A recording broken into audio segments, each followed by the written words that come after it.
all the demons quiet, yeah. We were built to thrive, yeah. I think that we've all had enough. What keeps you up at night, yeah. Make all the demons quiet, yeah. We were built to thrive, yeah. I think that we've all had enough. Yeah, I think that we've all had enough. Sick of dealing with the old plan. They know that we're calling it wrong. You got me like, oh yeah, I think that we've all had enough. Sick of dealing with the old plan. They know that we're calling it wrong. Hey, it's too late to try to go contain it. A generation fueled by creation. We live lives on a small screen nation. We control the airwaves, no negotiation.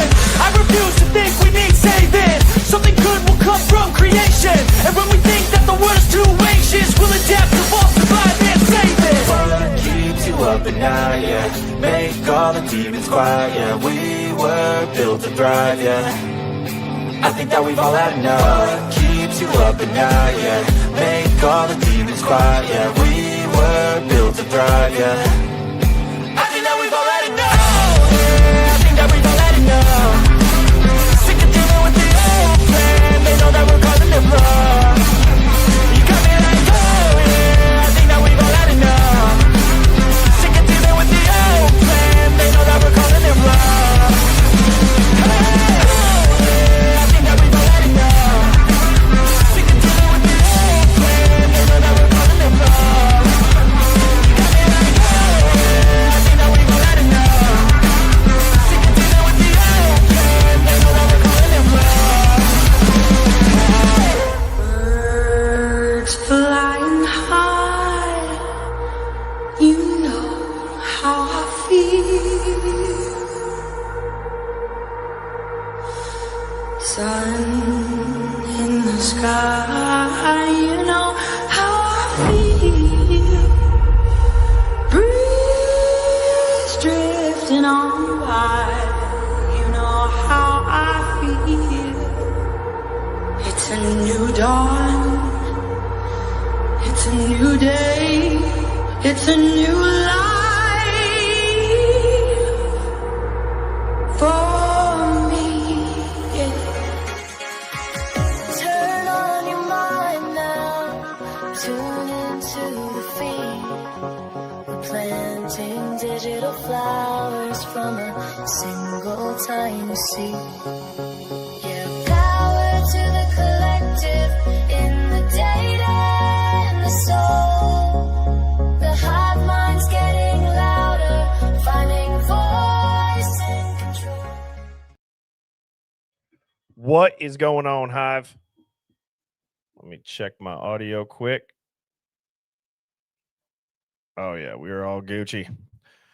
Welcome to the Hive Mind. If this is your first time tuning in, this is a contrarian thinking live stream where we are not afraid to think past the headlines. So if you're easily rattled or offended on behalf of others, this probably will not be the stream for you. However, if you are the, quote, conspiracy friend in your friend group, you have found your people, and you are amongst others that like to look into the footnotes and think contrarily about things and realize that we might be being lied to by the mainstream media. Now, today, we have a very special guest coming into the Hive, a gentleman known as John Ray, who has been working on the Long Island serial killer. I also have Devil's Advocates backstage, who I will bring up shortly, and I will let him dive into the awesome interview that he was able to get done with John. And I want to quickly go ahead and say what's up to everybody, and I will then bring up DA. What's going on, UK Karen? Gabby Girl says, yay, we love Devil's Advocate. That we do. Dina, good to see you. Artie, nice. Thank you for tuning in from Wales. What's up, K Wolf? What's going on, 1111? Shout out to the Mitty Witty. Brisbane, Australia in the house. How are you doing, Chelsea? Crime Spy says, what up to Devil's Advocates? Mommy Karen, how are you doing? What is going on? Ania's mom. Hopefully I said that right. Sometimes it's hard when all the letters are put together. What's going on, 1-1? And Karen and Terry. Scout, what up? The other Carrie's tuning in from Ohio. Hannah says the Twin Peaks Rizzler. I love that nickname for him. What's up, Marissa Ayo? Amanda B from West Virginia. What's up, Grammy T? Roma Makuka tuning in from Chicago. Shout out to Discord Dawn. And Haley Muckinfuss, thank you for being here as well. I'm going to go ahead and I'm going to bring up DA, and we are going to get into it. And I'll let him give a little bit of a background on what we could look forward to with his interview. DA, what's going on, man? How you doing? Hey, what's going on? Yeah, what you can look forward to is panic, sheer panic on my part right now. Like, oh, no. This has been a nutbaggish thing, because when we set this up weeks ago and I recorded this interview that we're about to watch with John Ray, we scheduled this date for premiering it for various reasons. And then CrimeCon happened and I was in CrimeCon, and then I'm driving back from CrimeCon and I was like, I'm literally driving back in town as we're about to go live with John Ray's premiere. And I hadn't talked to him during the entire time of CrimeCon. Then I'm sending him emails and I wasn't getting a response. And then I got response and they're like, hey, wait a minute. You seem to have the wrong time. We have the wrong time. We're clusterfucking. John Ray's in Manhattan doing a trial. And he's like, he's going to try to make it back for your time, but can you confirm the time? And I'm like, shit, I don't know. And then I send him a link and I'm like, shit, did I send him the right link or did I send him Birdie's link? I'm a little fucking terrified at the moment. I could have fucked this up 6 ways from Sunday. Well, hopefully the prep work was done correctly. You seem like you're super detailed just from whenever I've worked with you, and so I can maybe go ahead and lay it out to the Hive how this is going to work. So Devil's Advocates has the interview loaded. Him and I are going to be up in the upper right corner, like when we do a full screen live and I'm sharing a video. So we will be up there reacting. We're also going to be much more like in the chat. That interview is just over an hour, and then that is when John Ray will be joining us in the Hive to do a live Q&A. So depending on how much you know about LISK, or formerly known as Gilgo Beach, I would say, tune into this interview, and you're probably going to learn a lot. And from the sounds of it, DA, correct me if I'm wrong, but you had said there was, 2, 3, 4 things that he had said that you've never heard before, and you follow this case relatively closely.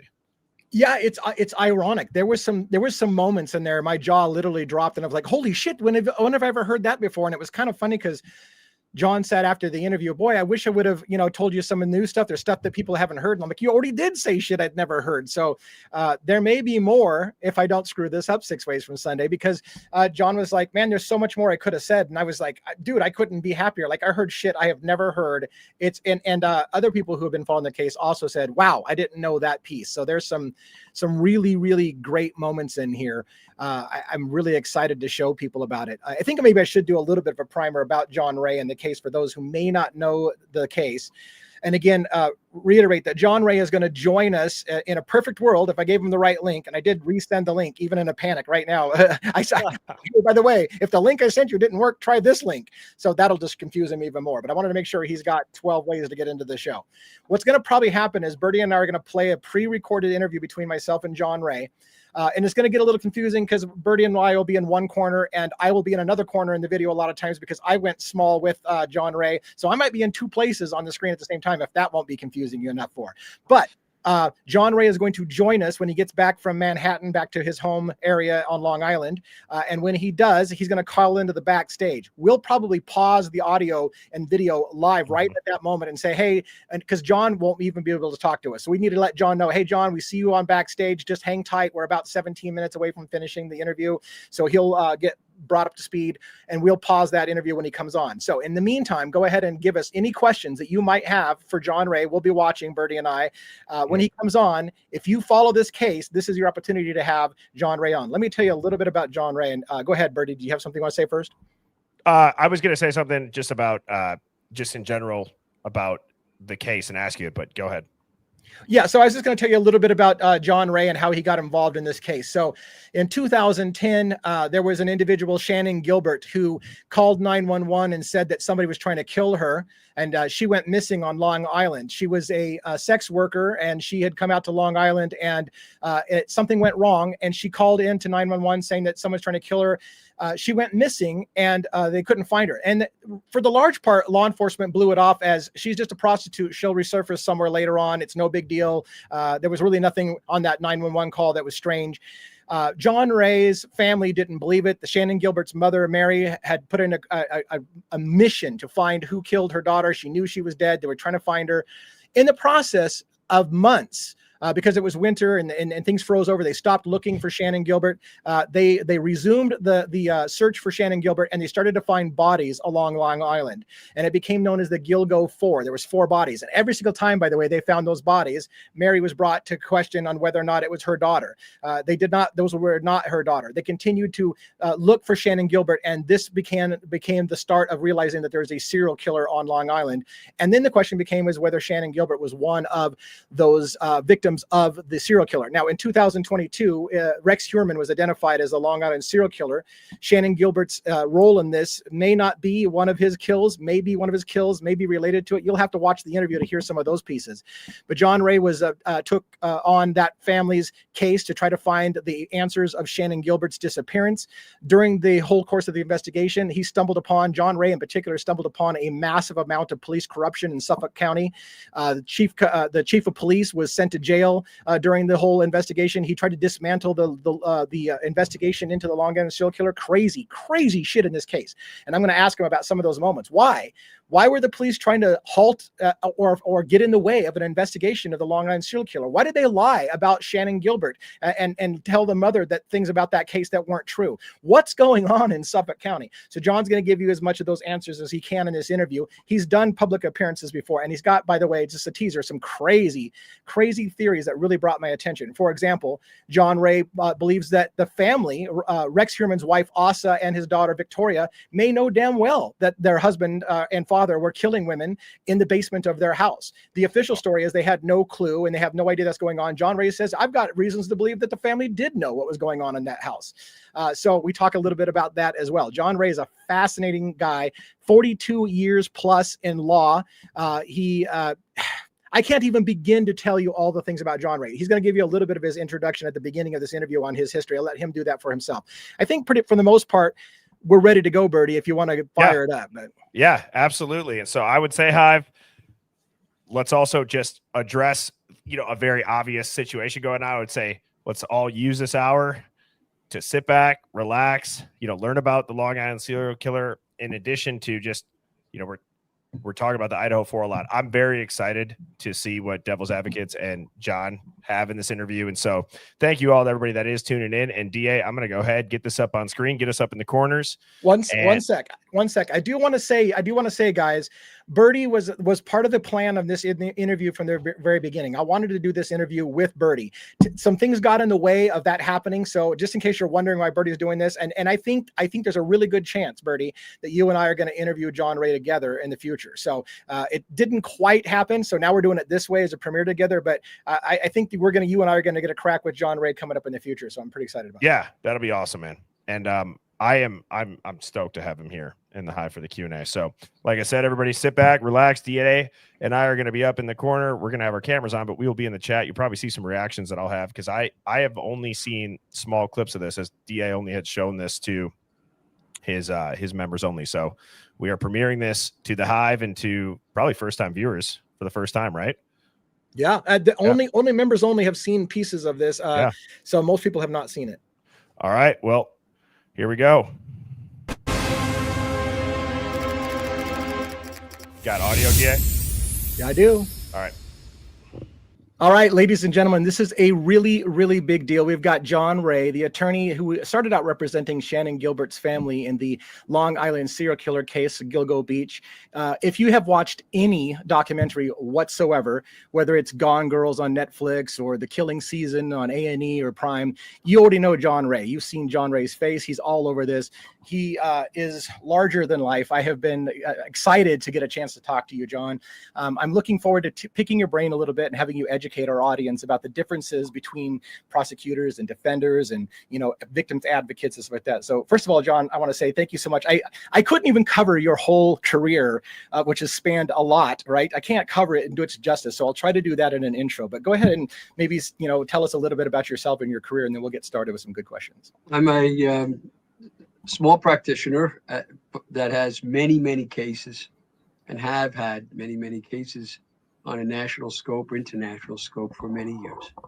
My very first case when I opened my practice the day I came out of law school, I got admitted to the bar finally. When it usually takes 9 months for that to happen. When I opened my practice very first day, I had a significant public case where I had sued the Ayatollah Khomeini from Iran back after he had taken over in the Iranian Revolution in 1979, and I sued him in 1983, I believe it was. Yeah, and I sued the Mustazafan Foundation, which owned the building in Rockefeller Plaza in New York City. And I sued them for discrimination against Jewish women who worked at the Mustazafan Foundation, and on behalf of one of the leading members of the government, the Iranian government, Noshivaran Hatami, who was discriminated against when they fired him from his very significant jobs he had there. So I took on a case right away. And parallel to that case, I also I started with a case involving Dick Schaap, who was a famous sports announcer. I represented his wife in a battle with the landlord in her penthouse in New York City. And so Liz Smith, the famous columnist, covered that case. And that's how I began. And ever since then, I've had those kind of cases coming in one after the other over the course of 40. Now I'm in my 43rd year. So I didn't pick these on purpose. They came to me. Hatemi came to me in the dead of night, and Madeline Schaap found me out from a person that I represented right when I started, and she called me up, and there I was. So it's funny because you're larger than life. I tell you, like, and for you to start out with big cases, and it seems like all you do is just get into the center of big things. It's pretty impressive. And I watch you, I go, that guy's got balls of steel. Like, I literally, you say some stuff, and I'm just like, how does that guy get the nerve? But I guess you started out trial by fire and just kept going with it. So I did, and I knew nothing about the law. I didn't even know when I went into the landlord-tenant court. I had no idea what the word application even meant, and I just threw myself in and learned from the bottom up. That's what I did. That's great. So, it's funny. I've been lucky enough since I started YouTube, and I haven't been doing true crime too long, but I've kind of befriended a couple of attorneys, and a couple of the attorneys that have come on my show, they're defense attorneys, criminal defense attorneys. And you spent some time, obviously considerable time in criminal defense, but I wanted you to kind of like help, because I think for me, it was important when I'm talking legal documents and and I'm not a lawyer, so I don't know anything. I talk a little over my head, but when I'm breaking down legal documents, and sometimes I have attorneys on, we're always looking from the prosecution and what their strategy is, and the defense and what their strategy is. Can you explain to us how your role is as a victim's advocate? Is that the right way to kind of refer to you in this case, around Gilgo Beach, is kind of the victim's advocate's role, and how does that differ from prosecutors and defenders in this case? Yeah, I think that's a fair characterization. It differs only in that our stake in the game, my stake in particular in the game, and it's more than a game, by the way. Sure, that's just an expression, but is discrete from both sides. The prosecution is limited to the evidence garnered for him or her by the police department. He's they can do their own investigation. They even have a unit to do that, but it's not on the scope that the police would have. So they have their limits, and their job is to simply prove a case beyond a reasonable doubt. So they have all kinds of legal restrictions and legal limitations that they operate under by definition. And Sure. likewise for the defense, their job is to basically win and get the guy off. And in doing that, they too have there's limits. They're limited to the case. As soon as they go outside the scope, nobody wants to hear it. Whereas in my situation, I'm free in looking out for the victims that I'm representing and their families. I'm free pretty much to investigate, to bring a lawsuit if I wish, to do almost anything, and to accept all kinds of evidence that the police will often reject. So I have a broader scope. I have a value that's fairly unique in these cases, and that's the value I try to use. And my mind's all over the place because I got a million questions for you. One of which, for example, is, you kind of talked about like the prosecution's job, right? Once they've decided who they're going after, their job is to make the best case they can for why that's the guy.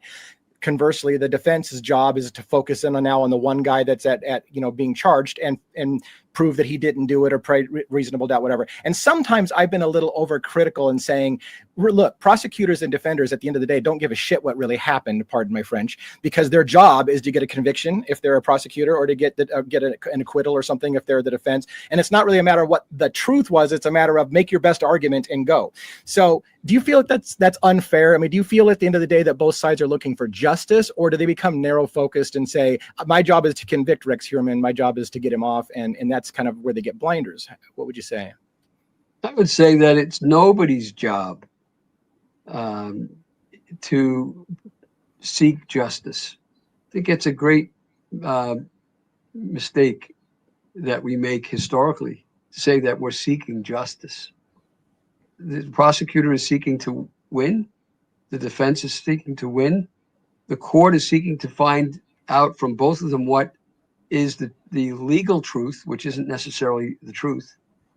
And Right. Likewise for the so-called finders of fact, the jury. Do you ask a court reporter, who's an essential part of the case, don't take this down because that person's speaking falsely, or that person is a bad person, or again, because that person doesn't really seek justice? No, you don't. She plays her role, or he. And likewise for each of the people I mentioned. Justice, if on earth it comes at all, and it's very imperfect on earth, isn't it? If it comes at all, comes because of the interaction of all these people, not because one of them decides to carry the banner of justice. I'm afraid of people who carry the banner of justice. They can be dangerous. We've heard many stories in history, haven't we, of people who claim to be representing justice. Right. None of us Right. are. We've designed this system so that justice emerges, hopefully on earth, earthly justice emerges, not because any one person owns it. That's my point.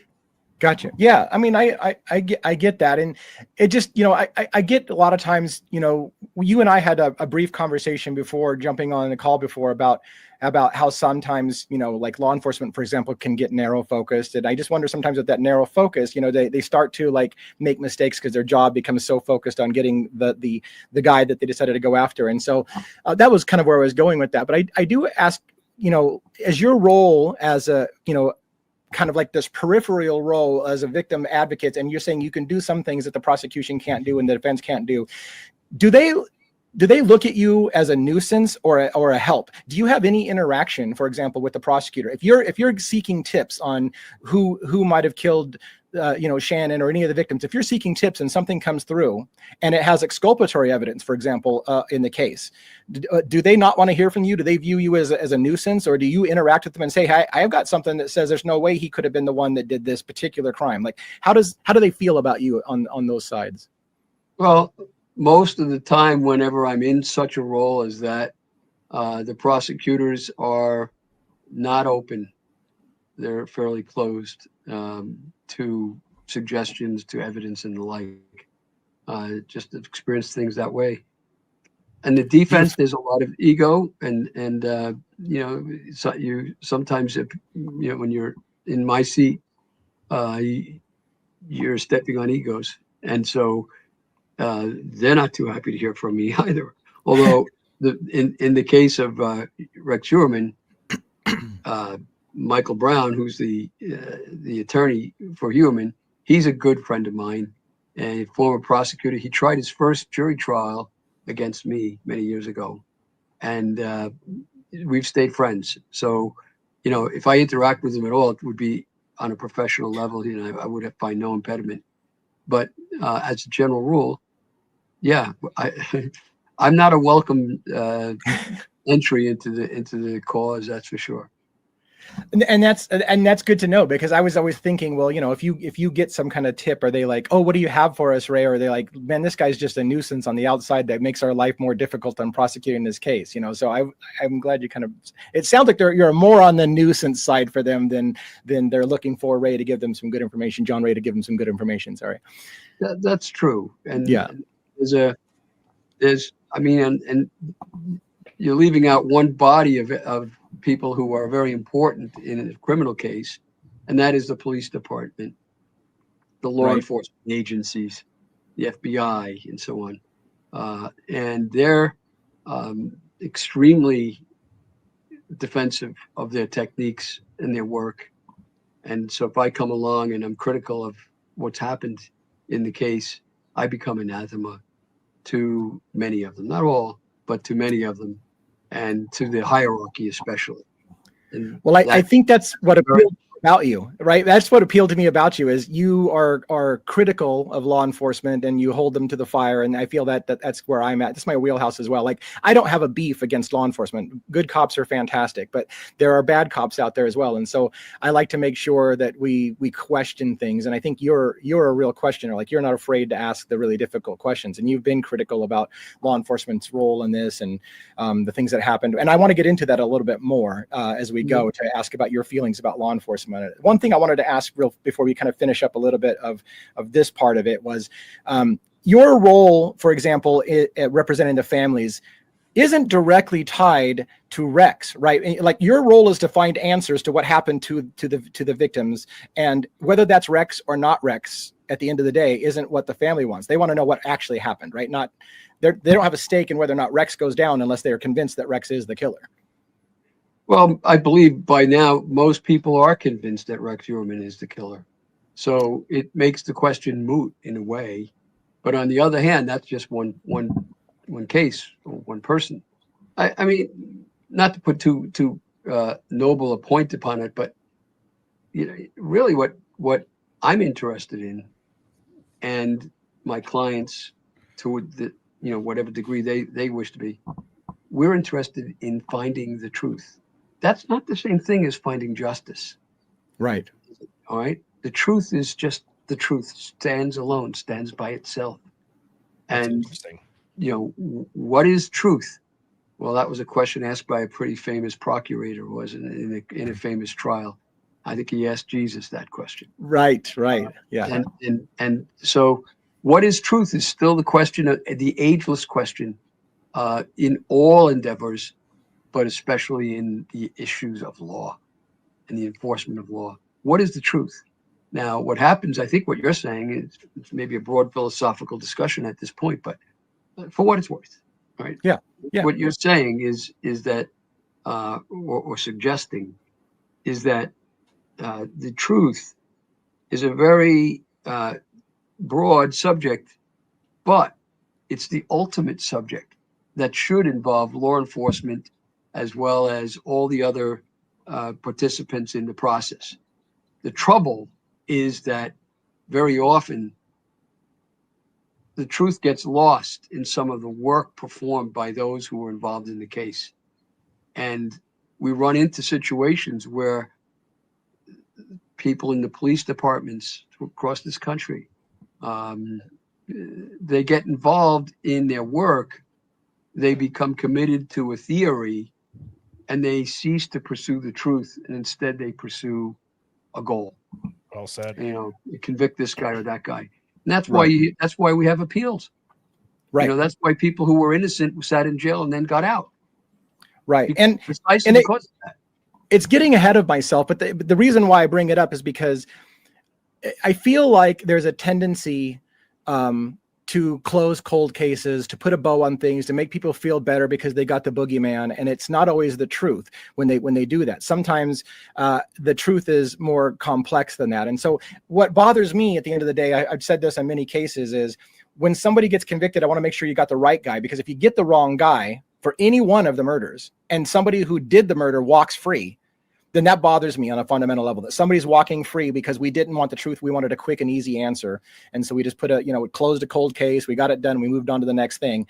And I want to make sure that, for example, to put it loosely, in Rex Heuermann's case, I want to make sure all 10 of the ones they charge him with are all his, and that somebody isn't going to get off and get a pass and they're going to stop looking for them because they thought it was Rex's and it wasn't, or something to that effect. I just want to know the truth at the end of the day. Is it really his? Can we rest at the end of the day and say we got the right boogeyman, if that's the case, and we can all feel better, or did we cut some corners and get it wrong? It's the heart of every issue. It's at the heart of every issue. What is truth? Right. Right. So in Shannon Gilbert's case, there's one thing that really bothered me. So in 2010, I think she went missing, right? In 2011, I think the family and you made an arrangement to acquire you. And whether you want to tell us the details about whether they reached out to you or reached out to them or how that happened doesn't matter. But what I know is it seemed to me that her death was officially ruled an accident, right? She either drowned or she hypothermia or some kind of case like that. And yet, if I read it right, it took nearly 4 years for us to get 911 calls and transcripts for the family to know what happened.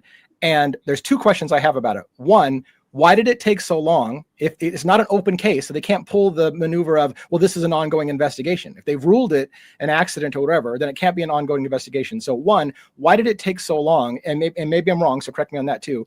How long did it take, and why did it take that long? And then the last question would be, why is it that I read, and maybe I'm wrong, that they basically only allowed you to review that on behalf of the family? Like, it wasn't like something that the public could have requested, like a Freedom of Information Act or a FOIA, kind of request. Why couldn't the public have gotten the same thing you did? Why did they only allow you to look? So clarify for me the timeline on the 911 call, how long it took you to get it, and why you were special in that role and all that. That's a good question. The answer is difficult to encompass and encapsulize, because so much occurred in relation to the case of Shannon Gilbert and discreetly the obtaining of the evidence, including the 911 tape.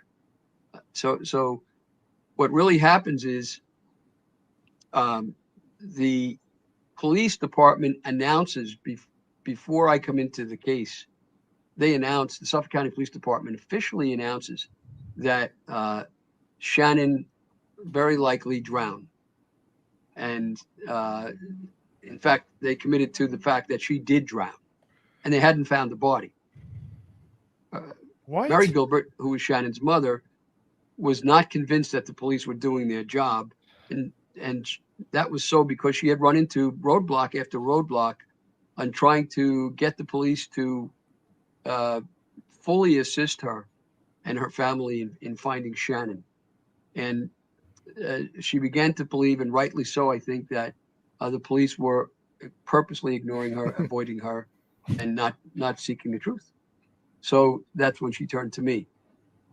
I took on her case in just a few days after Shannon's remains were found in the Oak Beach Marsh in 2011 in December. And I became her lawyer, and we held a press conference immediately at Oak Beach parking lot. And the purpose of the conference was onefold, and that was to demand that the police step down from a poorly done investigation and ask for the FBI to step in. We were ignored. I wrote to the FBI. I wrote to the U.S. Attorney. We were ignored. The police department, put up a blue wall against anything that I had said. And I thought I fulfilled my role in doing that work, but not true. Several days after I did that, an amazing thing occurred. And this is why my answer to the 911 tape involves this point. I get a letter from an officer of the Detectives Association, the Police Detectives Union. And he writes to me in a 2-page single-spaced letter telling me all the things that I said incorrectly at the press conference. And he did something that I've never seen before done and never since. He revealed during this investigation what he said occurred on the 911 tape. And yeah, and he spelled it out in this letter. And it's shocking because it's an ongoing investigation. You know, Right. I can do that. And he wrote me on police union stationery, not on police department stationery, which was also bizarre. And when I got this, but it's bizarre for even to hear from a policeman saying, "Hey, your press conference was wrong. You made this mistake and that mistake." You know, so he went into it and he said, in sum and substance, he said, nobody was upset on the 911 tape. Nobody was upset that night. Nobody was about to be murdered. There was no excitement.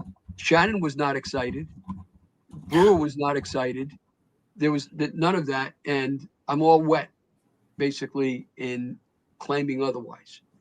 So he said, so, you know, why are we going into this? This is what happened. She got confused, got lost in the marsh and disappeared. That's it. Well, after I got that letter, I still said did nothing except talk to Mary. I wasn't going to do anything more. But then the police went and published that letter in Newsday, in the letter section with a big black. Newsday took it and published it at their request. I didn't send it to Newsday. They did. Why? When did you ever hear of a police department doing that? Yeah, that's what I'm saying. Why? I mean, what you got a theory about why they did it that way? There's something wrong, something gravely wrong here with the way this investigation has been conducted from the start and until now. There's something gravely wrong. Now, Yeah. you know, I don't want to pull rank. Rank is a form of fallacy.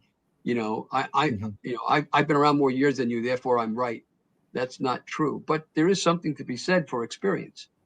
And, you know, I've had many investigations I've been involved with. I've had involvement in well over 30 some odd homicides in one form or another in my lifetime. And I do, you know, litigation. I'm, you know, not just a criminal defense attorney. I do an enormous amount of litigation, civil litigation. So I'm involved in investigation a lot. And I've never seen anything like this with the police department doing that.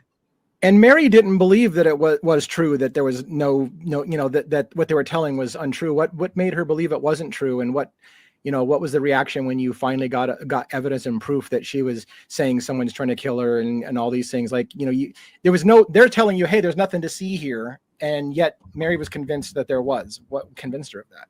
Just a gut feeling, or?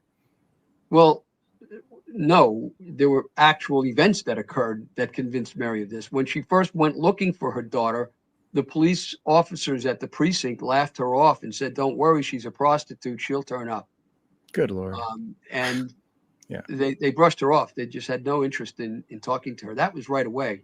So she experienced that immediately. Then only a day and a half after Shannon disappeared, she gets a call from Dr. Peter Hackett, who is a former police surgeon of Suffolk County and identifies himself and brags about that as such. And Dr. Hackett calls her out of the blue. She lived up in Ellenville, New York, upstate.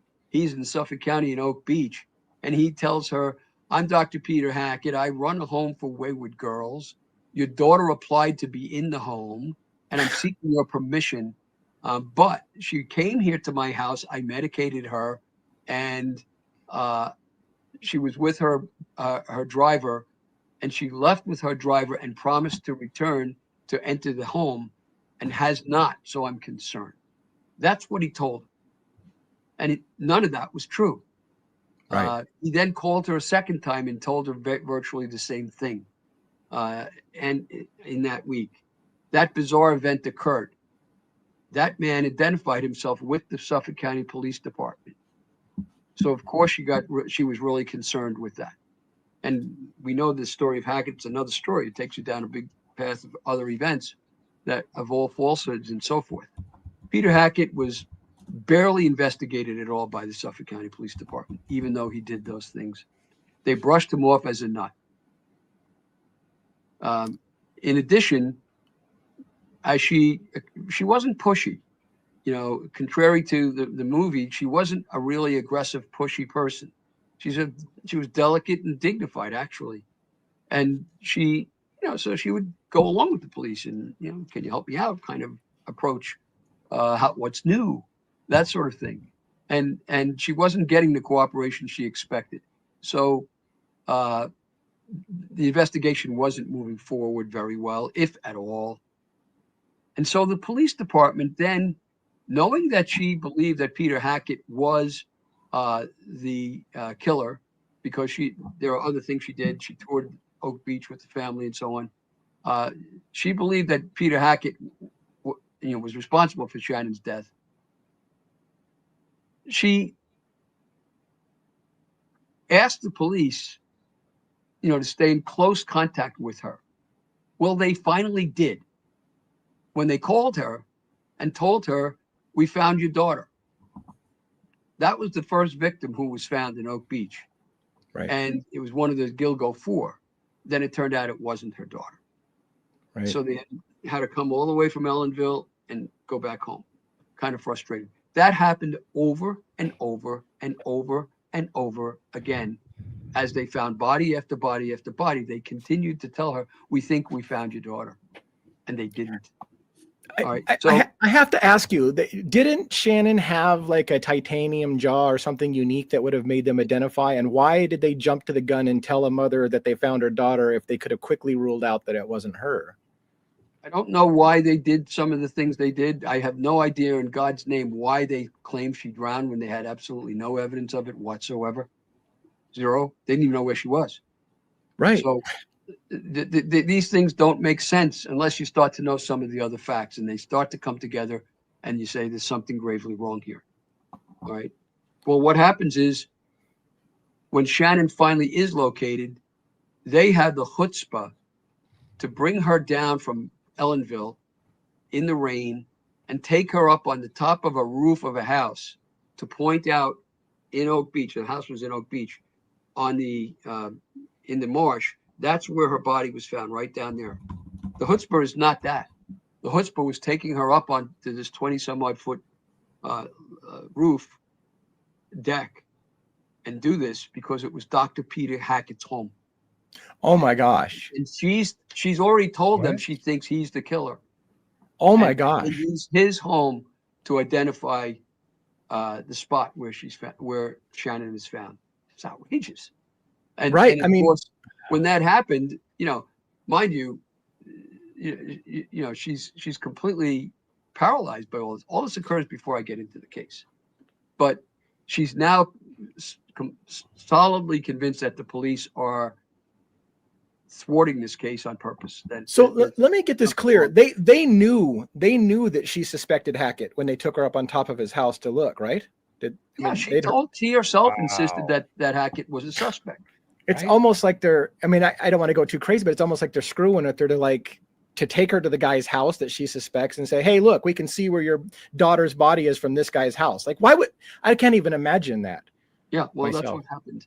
And crazy. Yeah. And, to make their investigation of Hackett was so thin, it was ludicrous. They actually took him to Yaphank, to the police headquarters in a police car. And he immediately invoked his right to a lawyer, which is, if you're not guilty, you don't need a lawyer, for sure. And he lawyered up, as they call it, right away, and he refused to take a lie detector test that he claimed that he had a medical reason not to do it, and so they dropped it after that with Hackett. Nothing more was done with Hackett. So everything, therefore, then came to this. Now she comes and finds me because I had spoken for victims in the Medford murders, the pharmacy murders. The 5 people were shot and killed in the Medford pharmacy. I was the lawyer for the victims there and spoke at the sentencing. So I was hooked up with Mary through a news reporter, and that's when I stepped in to represent her pro bono ever since. But once the police department published that letter in Newsday, and where it says, "Hey, John Ray, you're all wet," and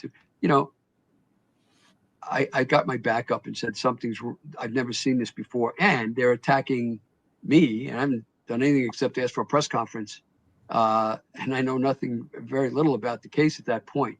But I said, I'm not going to stand for this, and I got my Irish up, and you pick on an Irishman, you expect them to fight back, don't you?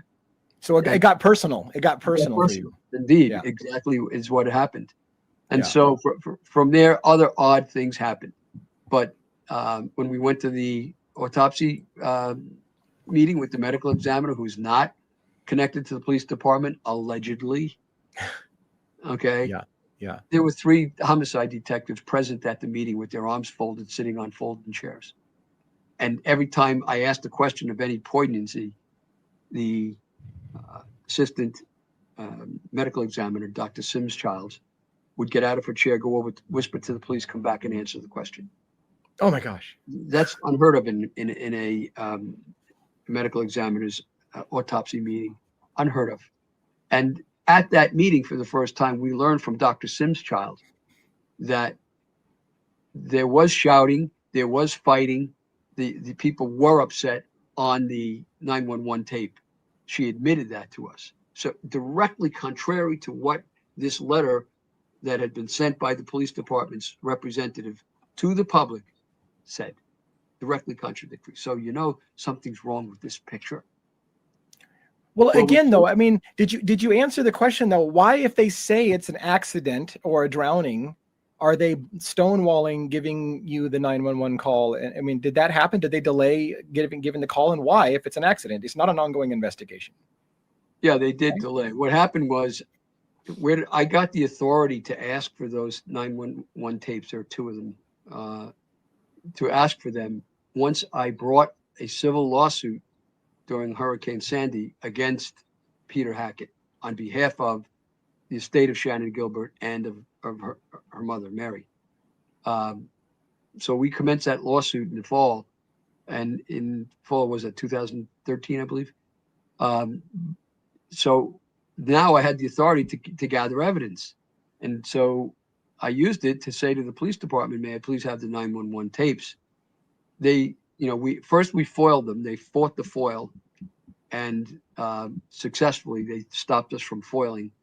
So I subpoenaed the records, and while the foil case was pending, I had to go through a lawsuit, a whole big lawsuit, full blown lawsuit over the foil request.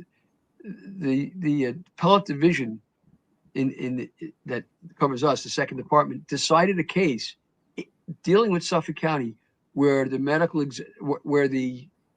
examiner and the police had refused to give up the same kind of information we were looking for in another case.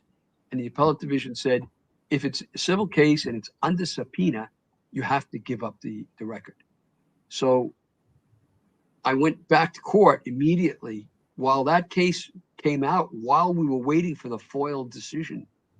And we then filed subpoenas, and they denied those, claiming that it was an open, active, ongoing criminal investigation, which it really wasn't at all. Yeah, I don't understand claimed that. It was, and they fought. And I had to fight through several judges ruling on this. And finally, we had a judge who agreed with me and said, yes, give up the tapes. And they appealed that. 2 appeals were filed, and I had to fight. So it took, these things take years to go through all these processes. Wow. And I fought that too, twice, and was successful. So they finally had to give up the tape. Interestingly, I had a detective, former homicide detective from Suffolk County, working with me to help me at that time. And he presented to the police department a version of some of the transcripts that I had taken of the testimony of Dr. Peter Hackett and his family and some neighbors. I did a lot of transcript work, a lot of depositions I'd taken. And we presented to the police this evidence in a binder that I had. So I was trying to get along with them, trying to cooperate with them. And the investigating detective on the case told my investigator John Ray will get those tapes over my dead body. Wow. All right. And he also said he'd sell his house if he had to, if the tapes had to be given up, something to that effect, words to that effect. Wow. So when he showed up at my office, I believe it was on a Saturday, figuring I wouldn't be there, I guess, but I was. I got there right away. I guess had to walk over his dead body, but he was still alive. So I actually had a cordial conversation with the fellow, and I've actually made friends with him over the course of years. But that's the way it was. So they really didn't want to give up those tapes. And when they finally did, they got a restriction imposed by the court that I could have the tapes and I could use them for my purposes, but I couldn't publicize them. I wasn't allowed to make public. So So that rule remained in effect. Although I could talk about things I knew circumstantially, I couldn't talk about exactly the evidence that I had and what it meant. I knew it was on those tapes. But it took until Rodney Harrison became the commissioner of the Suffolk County Police Department. And he, in 2022, came to my office, made people call me and said, hey, let's work together. And came to my office, brought along the head of homicide and a coterie of detectives, and announced to me and to them, and they were actually floored when he announced it. They reacted physically. He said, I'm going to make the tapes public, the 911 tapes public. So basically I had carte blanche to use them. Yeah. By the way, that same detective, going back to 2016, I was able to procure the services of Michael Bodden, who was world-renowned, probably the foremost medical examiner in the world. And he lives in Manhattan, and he once was the medical examiner in Suffolk County. And I got Michael to step in to do a new autopsy on the body that I finally acquired. And I'll tell you about that in a second. But Michael was a friend of mine through his brother. His brother Bobby and I played semi-professional football together many years before. So we had a connection, a personal connection, and he stepped in with me pro bono also. And Shannon's remains, her bones, were being held by the medical examiner, and they wouldn't give those up either. We had to fight to get those. I had to go through a lawsuit on that, and I got them and released finally. And we were able to convince a very nice funeral home in Nassau County that had a big morgue area to allow us to do the autopsy there. And we did that. When Michael Bodden concluded that Shannon did not die of natural causes and that her death was consistent with homicide, that was his statement, we held a press conference. Both via strangulation, right? Wasn't the indication that a bone in the neck had been broken that indicated strangulation, or? Yeah, the hyoid bone in the neck, which is a U-shaped bone, has horns on the end of it. Actually, two horns. It's a horn here and a horn here, and then on the end of the horns there are horns in turn. Those horns the horns were missing, and the other horns, the main horns, one end of them was roughed up and broken. So, and there was a hole in the middle, drill right, if you will, right center in the middle of almost a circular. When I say drill, I don't mean literally, right? But it's a hole right in the center of the bone that went all the way through.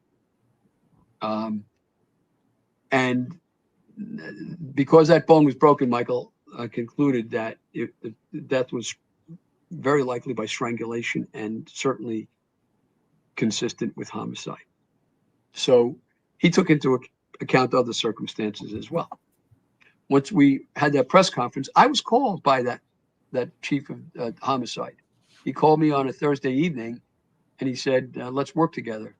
And I said, "Great." And I've never had an axe to grind with you guys. I like cops, and I'm highly respectful regarding them. I've cross-examined them many times in other cases, and I've nothing but admiration for the police department as a rule, and for particular police officers. So let's work. He's promised to call me, never called me. I called back several times, he never called me. Now he showed up with Rodney Harrison in my office, and I asked him point blank, what, how was it that you concluded that Shannon Gilbert had drowned? And he just shook his head. He shook his head, and he said, "I don't know." And it's stunning, isn't it? I mean, well, is it what's your? I mean, I don't know if you want to speculate, but is it direction from higher up that said you're going to rule this way, or pressure from higher up to say it's this, or I mean, what is the answer to why they so quickly call it a drowning when they really didn't have reason to say that? Like, I'm just trying to make sense of, like, it looks like they thwarted any investigation into something, try to stop you from getting the tapes, fought it every step of the way. All of this maneuvering that suggests that someone's hiding something. So what other conclusion is there? Somebody's trying to hide something, and what are they trying to hide? It is not for me to say, because I don't know.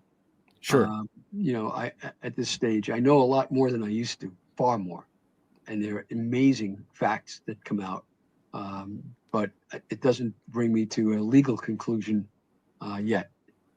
Well, let me see if I can step outside the bounds and see if, I don't know if you're going to be comfortable with this, but it seemed to me that you brought forward a sex worker who claimed that way back in the day that she had been at a party with the former, chief of police Burke, and that it seemed to me that she indicated that Rex Heuermann might have been at that party as well. That this very large man approached her. Now, I can't remember if this was in the book that I read, Lost Girls from Kolker or whatever, but is there evidence to you, and is it getting too far ahead of us to say, is there some kind of connection with Heuermann and people in the police department? Did they party together? And can you speculate on that or talk about that at all? I can, sure. But you should first know that this business about drowning, that Shannon Gilbert drowned, announced to the police commissioner. Shannon was found face up with her head on a bush, and they never did a diatome test to determine whether she was drowned. They just abandoned that theory and then said she died of an unfortunate, tragic accident with no evidence of that whatsoever. Zero evidence. Zero. When did you ever hear of a homicide squad making a legal conclusion like that, which was contrary not only to Dr. Biden, but also to the medical examiner of Suffolk County, who said it was undetermined? They said it was an accident when they have no evidence of any accident and never professed any. Yet they were drowning as late as 2022, even though they had also abandoned that same theory. Something is gravely wrong here. That's the point. I'll keep repeating it for emphasis. Right. Well, and I'm with you, because what I'm thinking to myself is, again, when you've got a suspect who is involved with the police department, whatever, is it that did he just didn't want people looking into that homicide because it was going to open up too many cans of worms of who she was partying with or who she was like? Was it just simply they just wanted people not to ask questions because it would start to open up avenues that they didn't want opened up? Well, we have the chief of police, corrupt chief of police, Burke, who had a predilection for sex workers and his relationships with them over the course of years. And he was putting the fox in charge of the hen house. He was in charge of investigating the deaths of sex workers. So you can imagine that he didn't want anybody else in the case but himself. And we even have the former police commissioner, the woman, his name escapes me at the moment, but she announced that it was Burke who had pushed out all the other agencies, the FBI and so on, and told them to step down. And he pushed out the Nassau County Police Department as well. So he stood alone in charge of this investigation from the start. When he came in. He came in only a few days after I held my press conference, and in 2011, and he immediately seems to have shut down that investigation. I said seems to. We need more evidence that the police won't give us, but there has to exist evidence. I mean, even the police commissioner later on said that he suppressed the investigation. He did. Right, and I don't forget, This is the same. Look, this is the same police department. There's a pretension that's going on in the public, in the media, the spoon-fed media, spoon-fed by the police department, by the institutions, by the police department themselves, law enforcement, perhaps the DA's office. There's this standard thing that, well, this is all just about a lone killer, and nothing else is involved. Nothing else makes any sense. We'll just leave it alone, and we're only going to focus on the prosecution of Rex Heuermann. And that's just not really fair at all, because it's not really then a search for the truth. There's a greater truth than that Rex Heuermann did this. I digressed a little from your question, but well, and I'm doing the same, because so it's fair, because as we get into it, again, it leads to the question: was there law enforcement way back in the day, like the indications that James Burke or Jimmy Burke used to like to hang out with prostitutes or do drugs even with them? There's some crazy allegations out there that maybe he even liked getting a little rough with the women. Could he have accidentally gone too far at some point and wanted to not have an investigation? He dismantled, it looked like, the FBI task force. He came in and basically dismantled the task force into looking into the Gilgo Beach killer. He seemed like he told the FBI he doesn't want them involved. And that my first thought was, why are you dismantling the task force? What are you trying to cover up? And I've been trying to make heads or tails of that from the very beginning, that it felt like he's got too many connections. And was he trying to hide a friend? Was he trying to hide himself? Was he trying to hide that they knew Rex Heuermann, that there's a past with them? I don't know. Look, Burke is certainly involved in some way in sex work and sex workers, and alive or dead. He's involved in it. He can't be ignored and denied and left out of the equation like they're trying to do. And remember, this is the same police department today that existed in 2011. There's been no, that was then, this is now. We've got a totally new reformed police department. Tell me how, where, when did that happen? That didn't happen. It's the same police department. Some of them are direct heirs, so to speak, of the Burke regime, and were appointed by Burke in their higher positions. It's the same police department. Do you think? That says a lot, because the police department itself is the ones who investigated these cases in the way they have, and have ignored certain evidence. I'll give you an example that is not known to the public very much at all at this time. Awesome. Contrary to the police department's claim that Michael Pack, the driver, was innocent of all wrongdoing here, and should not be a suspect, nor should Joe Brewer, the John, and that Shannon was just on a $300 a night trick where she went from Manhattan all the way to Oak Beach with Pack as the driver, and he would get a cut of that money.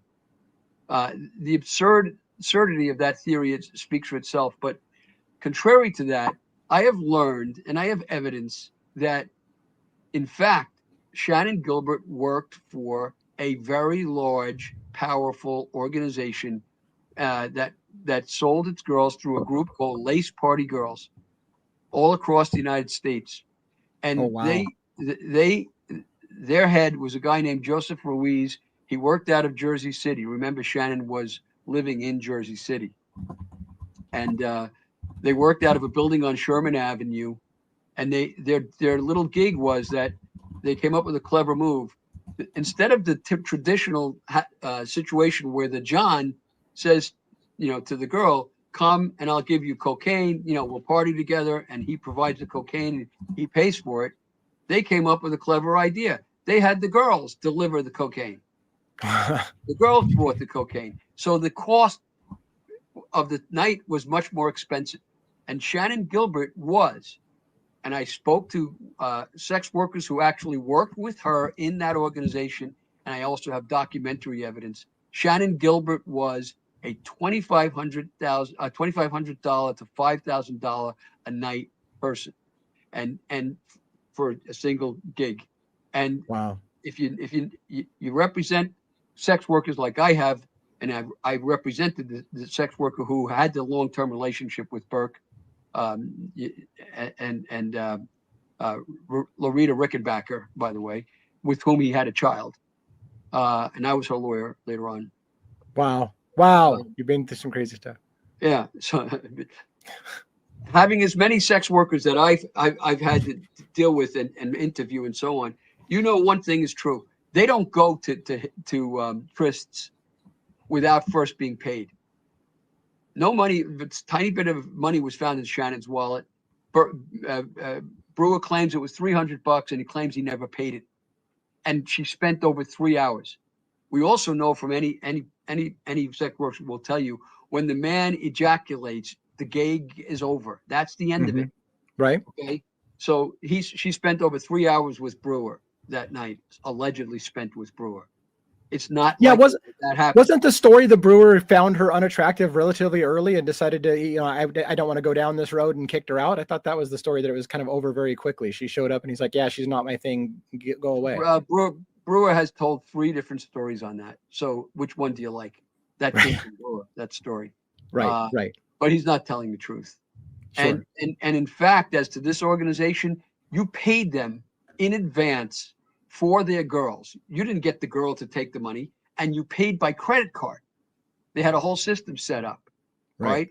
And there was a dump place on Horace Harding Boulevard, off of the expressway in Queens. We would go to give the organization, if the girl got anything at all money-wise, she would put it there. She wasn't, the whole thing that happened that night, the source of that night is all screwed up. They don't have it right. It's not the truth as to what happened. Shannan Gilbert, in fact, was busted in a big bust that took place in New Jersey, along with Joseph Ruiz and several other people involved with the Lace Party girls. She was busted a few months before she disappeared, and she was indicted, and she was a cooperating witness in the indictment. When did you ever hear of the police department not searching for a cooperating witness who disappeared? Right. Heard of. But that happened. And I have the evidence of that. That happened. And I've spoken to, I've verbally interviewed as well people involved in that. Shannan Gilbert was under indictment at that time, the night she disappeared. Okay. Wow. No way she would have gone to a tryst in Oak Beach for $300. She was worth a lot more money than that. She was one of their top earners. So you're right. And so what you're saying is, you know, this isn't a cheap trick, and this is people with money. These people had some significant money, and we're paying her a lot of money, and it changes the whole, because again, when you get money involved, then you get powerful people, you get people who are connected to it, because power, you know, money knows money, and you start running in the same circles, and so you begin to have to ask who are they. All right, Hive, it looks like we got John Ray backstage, and so John, we can see you. I believe you could probably hear us through the screen. There is a couple of minutes of the interview left, so we will be bringing you up shortly. DA, do you got anything to say? It looked like you were just on the phone with him. Yeah, like I said, I had some real technical difficulties. It's my fault. John was waiting for us, and I was like, I bet you he's there already. So I gave a call to his office. He's now connected and backstage, like you said. So, John, you're not going to be able to really talk for the moment.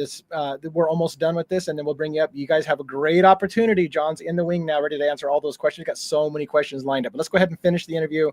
At the very, very end of this interview, I actually tell him to hang on the phone for a minute while I get the upload done. That's part I didn't edit well, but when that happens, we'll shut the stream down and we'll go to get John up here on the screen with us. Yeah, thanks for being here, John. I'm excited to ask you some questions. They all know. So, well, the story doesn't end there. From what I told you, it turns out that the Joe Ruiz's organization was renting space in this building in Sherman Avenue. The owner was a friend of Ruiz, and the owner himself was running a ring of child pornography, where he had over 30,000 images of children, running it national and internationally wide out of the same building at the same time. And a multi-state task force busted this guy. And they busted him, I'm not sure exactly of the date, but they busted him in that building in Sherman Avenue that Shannon was working out of. When they busted the guy, they were led by, it's a multi-state task force. They were led by the Suffolk County Police Department. And the leader of that bust was Dominic Verone, the man who said she drowned. So something's gravely wrong with this whole story. There's something Yeah. gravely wrong with what happened to Shannon that night. And there's substantial evidence now that there were more than Pack and Brewer who were present and in or around Shannon Gilbert that night. And when you understand that Shannon Gilbert's alleged confused state of mind doesn't exist at all, Yeah. when you understand that that there's an equal likelihood that she didn't spend her night in Joe Brewer's home, that she arrived in Oak Beach, went wherever she went, and found her way to her safe house, which was Brewer's house, when she was in trouble. That's why you hear her whispering when she first calls, almost whispering in a low voice when she first calls the 911 operator. And if you listen to her statements with that perspective in mind, that she came back into that house that night before, when she then immediately made the call, everything else she says starts to make a lot more sense. Even when she says to Pack, "Are you in on this? Are you part of it? All right. They are trying to kill me." She said it several times. Not he, they. Right. Why Right. would she say they if there's only a he? All right. And the whole story of the police department is completely absurd. It's factually absurd that she then wandered off into the marsh. We'll be here another 2 hours Right. to explain that. But their whole story is absolutely silly. And it's the same police department that's investigating Rex Heuermann. Now, I have verbal evidence that Rex Heuermann, I have witnesses who have said that Rex Heuermann did party in Oak Beach, and that Rex Heuermann was at a party with policemen in Oak Beach. But you don't know whether that's reliable testimony or not. I have no idea. Is this from decades before or more around the time of Shannon's disappearance? Before. Yeah.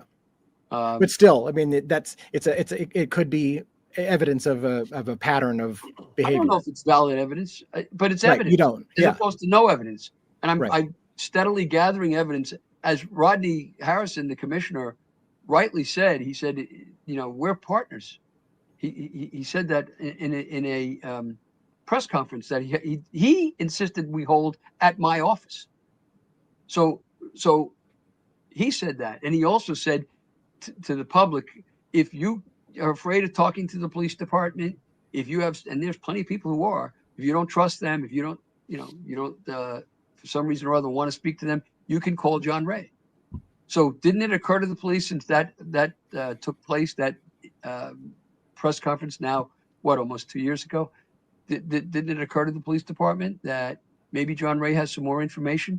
They haven't called me once for information, not once. In your mind, do you feel it's plausible Rex Heuermann is involved in a group of people, and that's what the reason why they've been kind of shitty with the investigation and making missteps and covered stuff up is because they don't want it coming out that they've partied with him, that he knows cops? Is that a part that your mind entertains, is that he's in a group of people that's involved in this? I wouldn't necessarily conclude that he was in a group of people, including police and that sort of thing. That's speculation. It's reasonable speculation, but it's speculation. I have eyewitnesses who have told me, of the three of them now, who have told me, maybe more, three of them that I remember, that told me that Rex Heuermann, in one case, a very credible witness who Rodney interviewed himself for over almost 2 hours with me in New York City, that she spent the night picking up, she was a taxi driver who picked up Shannon Gilbert running away from Rex Heuermann in the motel, the Sable Motor Lodge or Motor Inn. And there's also others who said that Rex Heuermann was at parties in Oak Beach. Now, I don't know if they're true. I mean, there's a lot of circumstantial evidence that connects him to Oak Beach. I mean, the dumping of the bodies takes place right next to Oak Beach. Yeah. Gilgo's the next beach over, basically, not far. And Rex Heuermann was a duck hunter, and there are many duck hunters in Oak Beach. They belong to clubs. There's a hunting club he belonged to. There's the hunting club in Oak Beach. Did he belong to them? I don't know yet. But there are other people who say they saw Rex Heuermann in Oak Beach who've come forward to me. So, are they trustworthy witnesses? No, not because they're lying, but because they haven't been confirmed. Yeah, haven't been corroborated. So they may be telling the truth, but I don't really know that.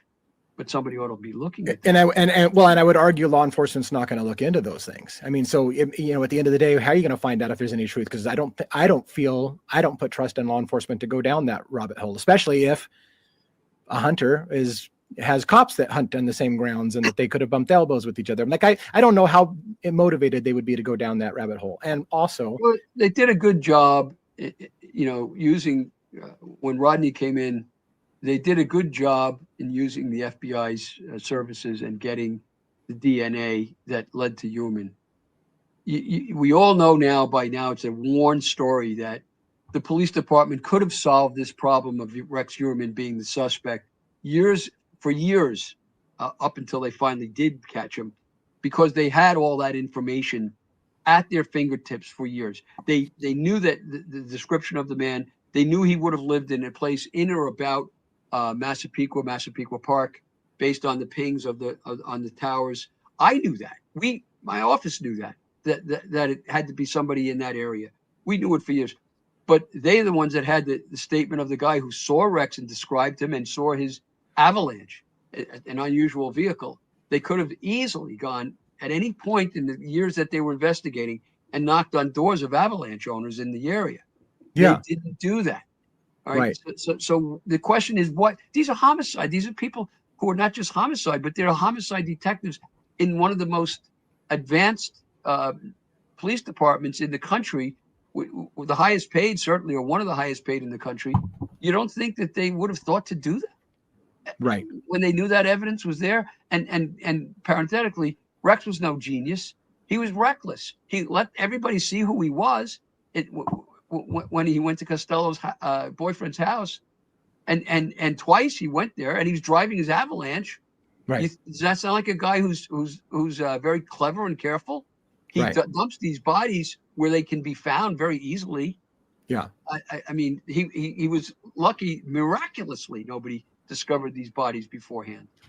Well, I mean, there's so much, and we're not going to solve this case right now, right? So I do want to hit. So DA, we were looking for a good spot to pause because John is backstage. So I'm going to go ahead and let people in the Hive know that Devil's Advocates will have the full interview posted. There's about 20 minutes left ish. And yeah, I was going to ask, because I mean, John, this is a late night for John on the East Coast, and so I don't want to necessarily turn on John's camera if he's not ready to go live right now. But I wanted to give him the option. He's ready to go. Yeah. Okay. I can see. All right. And all right, Hive, without further ado, here is John Ray. Oh, there he is. What's going on, John? Thanks for being here tonight. Oh, thanks for having me. Great interview with Devil's Advocates. And you got quite a few questions that are going to be lined up for you. And I'm sure that I'm sure they're stoked to hear what you have for as far as the answers go. So I will kind of let you kick this off. Yeah, first of all, John, I'm really sorry for I really messed that up with you and your timing. So I apologize. I got back from CrimeCon and it's been a mess and I wasn't as prepared getting you ready on time. So I apologize for that. But I'm so glad that you made it tonight. And the questions have been great. People are super excited. We've got some really deep stuff in there. But I figured I want to give you a time to just get in and out if you want, so you can go back to bed and we can finish this interview later. Well, I wasn't in bed and I had just come from a hearing, actually, believe it or not, in New York City. So I'm still charged up. So you can ask me anything you want, and I won't fall asleep, I promise. Fantastic. Well, I just want to make sure it's up to you. We could finish the last 20 minutes and then take all questions as answers at the end, or we can go ahead and do questions and answers now, and we can finish without you. Which would you prefer? Your show. You tell me. Well, if you're still a little jacked, let's finish the thing so they have the full thing. And then we'll bring you up for the finish, if that's okay with you. Whatever you say. Perfect. Thank you so much, John. Okay. And back to the interview. Let me couple things before we close, because I don't want to take too much of your time. Let's talk for a moment about got the Christopher audio, DA? Loeb, the reason why Burke goes to prison for a while for, roughing up a person who broke into his car and got stuff. Later on, it sounds like Chris Loeb said something to the effect, and maybe he's a con man or whatever, that there was a snuff tape in that car. Is that complete bunk? Is that just a con man talking to get more 15 minutes of fame? Because there was allegations in some documentary I saw that some of the cops had seen snuff films and they laughed about it. It wasn't a big deal. There was this attitude of they're just prostitutes. Who cares? Is there anything to that, or you think that was just kind of a wrong rabbit hole and the guy was just trying to get some notoriety talking about that? It's quite a mixed bag of motives that are involved in that story. When he first told the story of the bag, the duffel bag, he only indicated that there were films in there. I don't even know if he even indicated there were films. He then later on indicated that there was porn films. He then later on indicated that they were worse than porn films. And that then eventually he came out and said they were child porn films. I've met with Christopher Loeb many, many times. He's been to my office many times. He's asked me to represent him. He's asked me to help him. I have helped the guy over the course of years with his personal life and so on. And he's an unholy mess. So his word is just not trustworthy.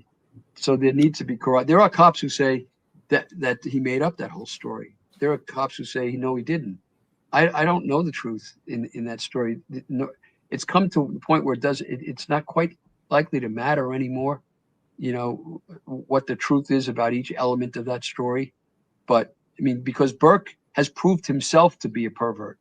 He gets caught up on Bald Hill in Farmingdale just a year ago, Right. soliciting, giving oral sex to a man who turned out to be an undercover officer in a place, by the way, which is notorious for that sort of thing, up in the Vietnam Park on Bald Hill. I've had several clients that got busted up there.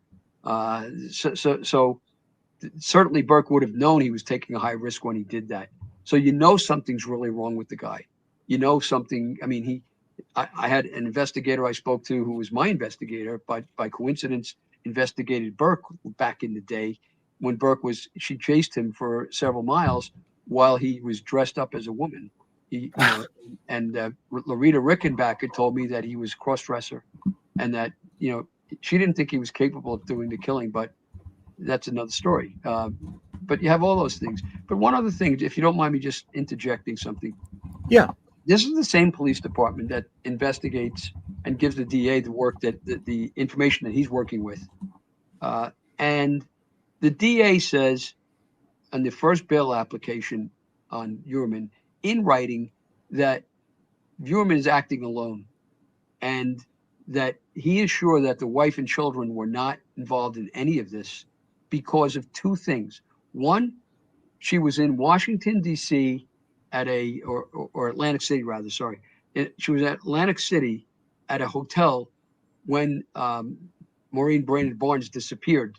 And so she was not in the area, and she was in Iceland in another instance when he did a killing, and so on. So she couldn't have been there when this happened. So therefore they concluded that wife and children didn't know about any of this.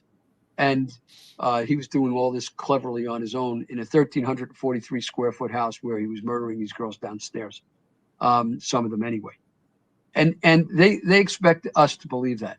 And they said, well, look, Tierney says in his application, I have this proof that this hotel bill that shows that she checked in on, the girl disappears July 9th. She checks in on July 6th. So she wasn't there. She was down in Atlantic City. But I called the hotel manager and spoke to her. She pulled up the computer and still had the information of the check-in log there. And it turned out that, and I had 3 eyewitnesses to this as I spoke to the woman, and I had to review this several times with me, that the wife and children did not check in until July 14th, I believe it was. Oh, wow. And so they weren't telling the truth. Tierney hung his hat on the information given to him by the Suffolk County Police Department that bill was accurate, was an accurate bill when the hotel manager herself said, I've never heard of a bill that has a word arrival typed in on it before. And his other source of knowledge was Orsa Ellerup herself, the wife. He believed her.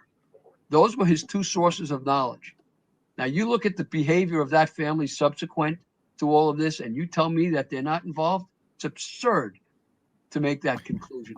And when Peacock did their story, that's not a documentary, by the way. Those people were highly paid to do what they did and perform as they did. That is inherently not a documentary. Yeah, right? didn't also get like $1 million allegedly for an appearance? 1.2 allegedly right. for that. And the lawyers got money as well. And the daughter got money, according to the story put out by Peacock. So take it for what it's worth, but look at that film again and look at the things that are in that family's wrecked up house that they still have on the wall. They've got this girl, Orsa Ellerup, daughter has on the wall, and also, well, a huge wall hanging of the devil, of Baphomet. Baphomet, yeah. The devil. Yeah. They have demonic statues around the house in the picture, and the daughter's looking at all these sick videos and rather pictures that I was able to find in her internet, even though she and her mother whitewashed their internet as much as they could. And they're looking at pictures that are identical to what occurred to these girls who were actually killed. And everybody says they're fine. Take a look at that there's nothing else going on. Of course, there's more going on. The going on is needs to be investigated. That's the problem. It's not about whether I conclude that they're involved in some satanic cult or not. That's irrelevant. Right. They may not be. They may be. Right. But they certainly reasonably may be. And if they are, they may be connected. That we've seen other cults that are connected to many other serial killers in the United States. Start with Charles Manson. And don't you think, therefore, it should be investigated? That's I keep saying from day one when I got into this case for Mary Gilbert, there needs to be a clean, clear, professional investigation. That has never occurred. Right. To this day. And I think, I remember watching, I broke down on one of my videos, your, presentation of Victoria's artwork and some of the questions you were asking, like what kind of mind puts this kind of stuff out there and comments the way that she does on it, so I broke that down. And I know the media kind of like moved away from you a little bit like that. Like, what the hell's John Ray doing? This is like, we need to get away from this guy. But why are everybody so afraid to ask questions? Because again, you're not saying they are involved. You're more asking, what does this tell you? What, like you're asking the question. Why shouldn't we ask the questions and just investigate it? Right. It's just a question. Why are we ignoring these things? Why are they being ignored when they're there? What is this? These people aren't who they say they are. Look at the callous mistreatment of this whole situation by the family now after they've been paid. Yeah. I won't go into it all. It's another whole story, but why do you think they're so callous? Could it be because they're in it, that they have an involvement in it? There's more evidence that they're involved than that Rex Heuermann's involved, in the sense that their hairs are found on the bodies. Yes. Right. And that's where I was going to go. Is like on the skulls of two of those bodies. How unusual is that? Right.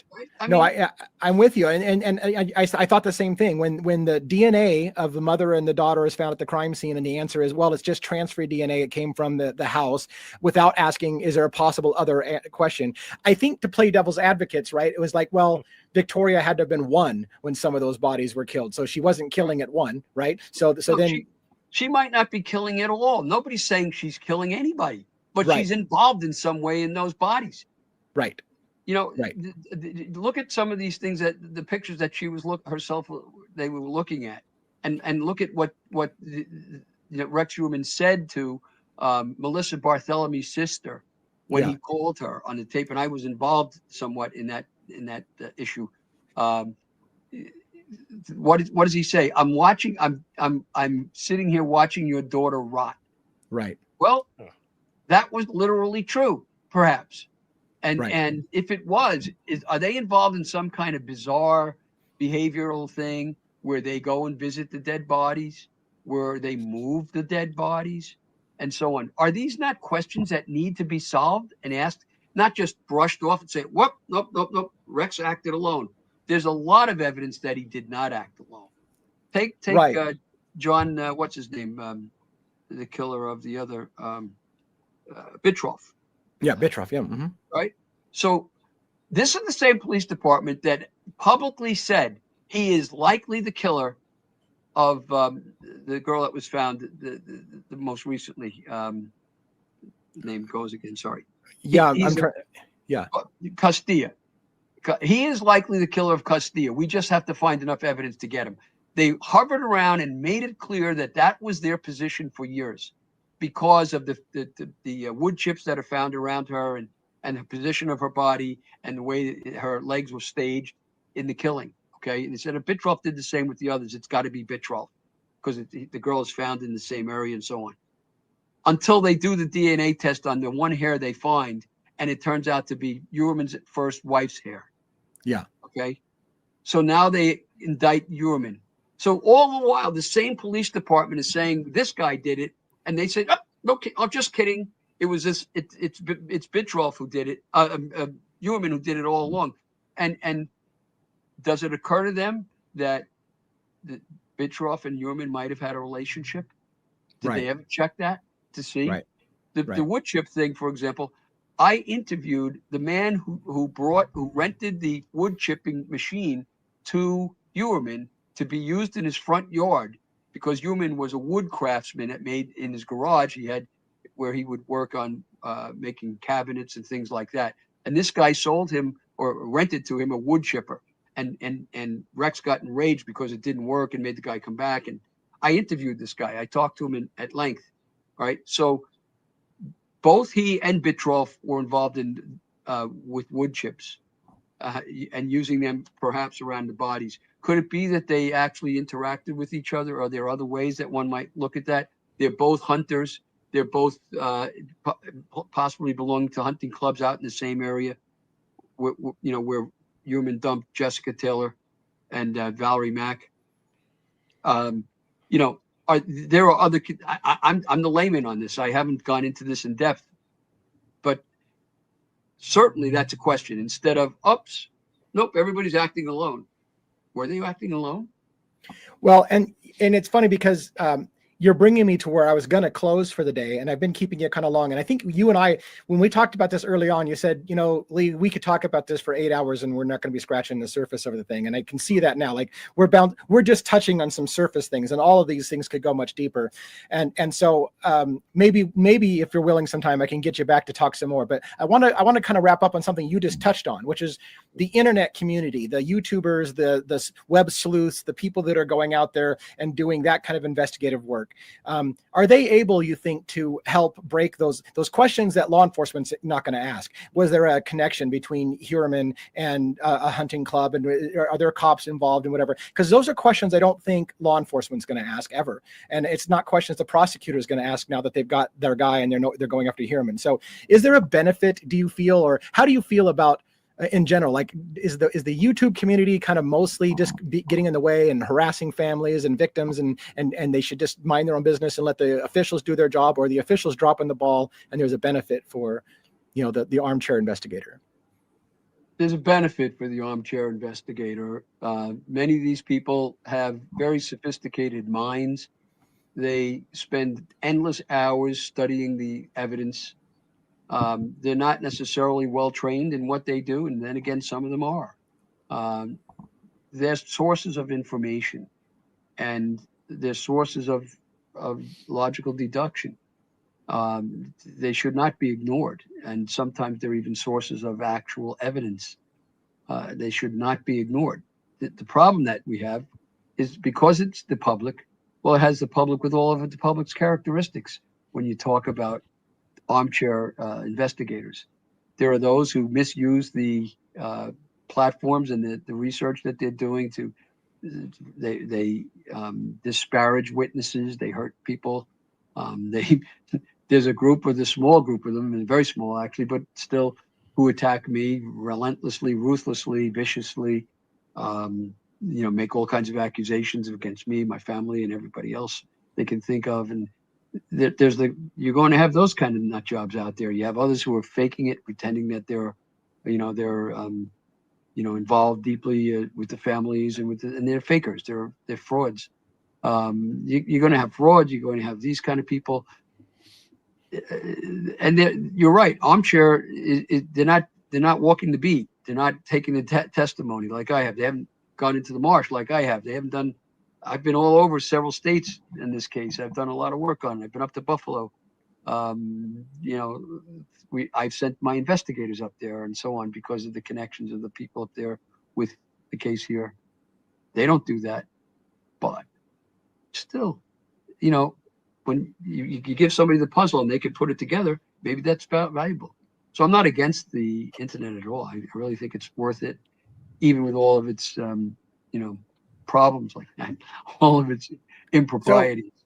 So in your mind, if somebody's watching our replay or when this airs and somebody's watching it and you say a name or something, they're like, oh my God, that reminds me, I had an interaction with him. Do you encourage people to reach out to you with those kind of tips? Do you feel it's a waste of your time? What kind of thing would you want the public to reach out with you if they've got some kind of information that you just reminded them of or whatever?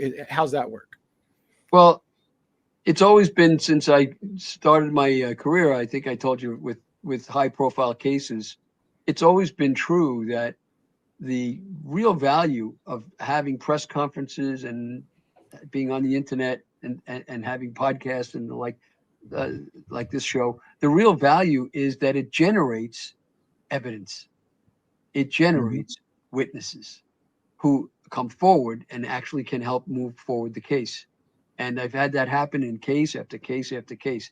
So, the accusation, well, you like this, you like the limelight, you like the bright lights of Hollywood and all that. Sure. I haven't made a penny on this case, by the way. I haven't written anything, no movies or anything of that sort. But one thing I did notice is I've generated an enormous amount of evidence in the case, and it will still continue to do that. When I had that famous Kaplan case years ago with the surrogate father, we had people come from Florida to Maine who came forward as witnesses that helped us in that case. And so the same thing accrues here. And many of these people are people who they just don't like to talk to the police for a lot of good reasons. And who does? If we did, we'd all live in a police state. We'd be happily living in a police state, but we're not. We don't. And it's like people say, well, all these people are the police persecute. There's so many innocent people out there. That's not really true. Most people charged are guilty, not necessarily what they're charged with. They're guilty of something, and otherwise this would be a police state, and it's not. We're in a free country.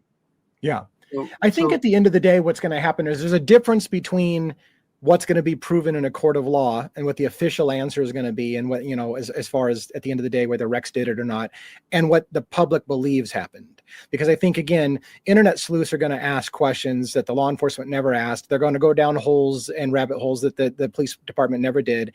And there's going to be the difference between the official narrative and the story that we put the bow on it at the end of the day, and the one that everybody thinks really happened, or various people will always have different theories, I think, at the end of the day. And I think this case is going to be enormous next year when it starts, really kicking off. I wanted to ask you one last thing before we finish for today. I heard there's a Fry hearing coming up. What's that? I rambled no, there's a Fry hearing, I think, coming up in Heuermann's case. Are you going to be at that Fry hearing, and do you have any expectations of what happens on that? I will not be at the Fry hearing. It's not something I'm involved in, and so I leave that to others. The expectations are interesting. On the one hand, you have Tim Macy, who's he was a well-respected district attorney for many years, and then assistant district attorney. Hey, Birdie, are you still there? Yep, I'm here. Yeah, I was just going to say everything at that point is really kind of fluff at that end. We had talking about the Fry hearing, which he wasn't going to be at, and he wasn't as important. I would say let's get him up here. Really, the ending was just kind of saying goodbye. All right, here he is. John, thank you for being patient. Appreciate that. Sure. Thank you. Well, I think for the most part, I should shut the hell up. I've done enough talking, and since John's here, it's his show. I'd love for you to pin some questions for him.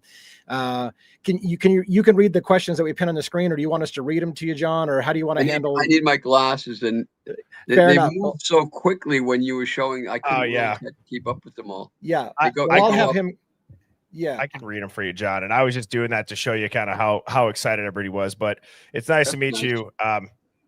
I don't know how much DA has told you about the Hive and what we do here, but we're a contrarian thinking live stream where the chat is actually a part of the stream. And I know Devil's Advocates runs his channel in a very similar way. So we thought it was a great fit to do this together this evening. So I'm honored to have you in here. And yeah, so I do have a question. Sure. Just to kind of kick this off for you myself. Do you feel like this case is ever going to be truly solved? You had talked about truth isn't always justice. The truth is the truth in your interview with DA. Can you go more into the weeds of what you meant by or I believe maybe you said justice isn't always the truth. Can you talk about that a little bit? Because I thought that was pretty profound. Well, thank you. I'm glad you thought so. But I think what I'm saying is that justice is a real thing, and justice, it personified, is a very cold goddess and granite goddess. And if we all wanted justice, we might be very, very sad if we ever got it, for the sins we've all done in our lives. I think our concentration really should be on mercy.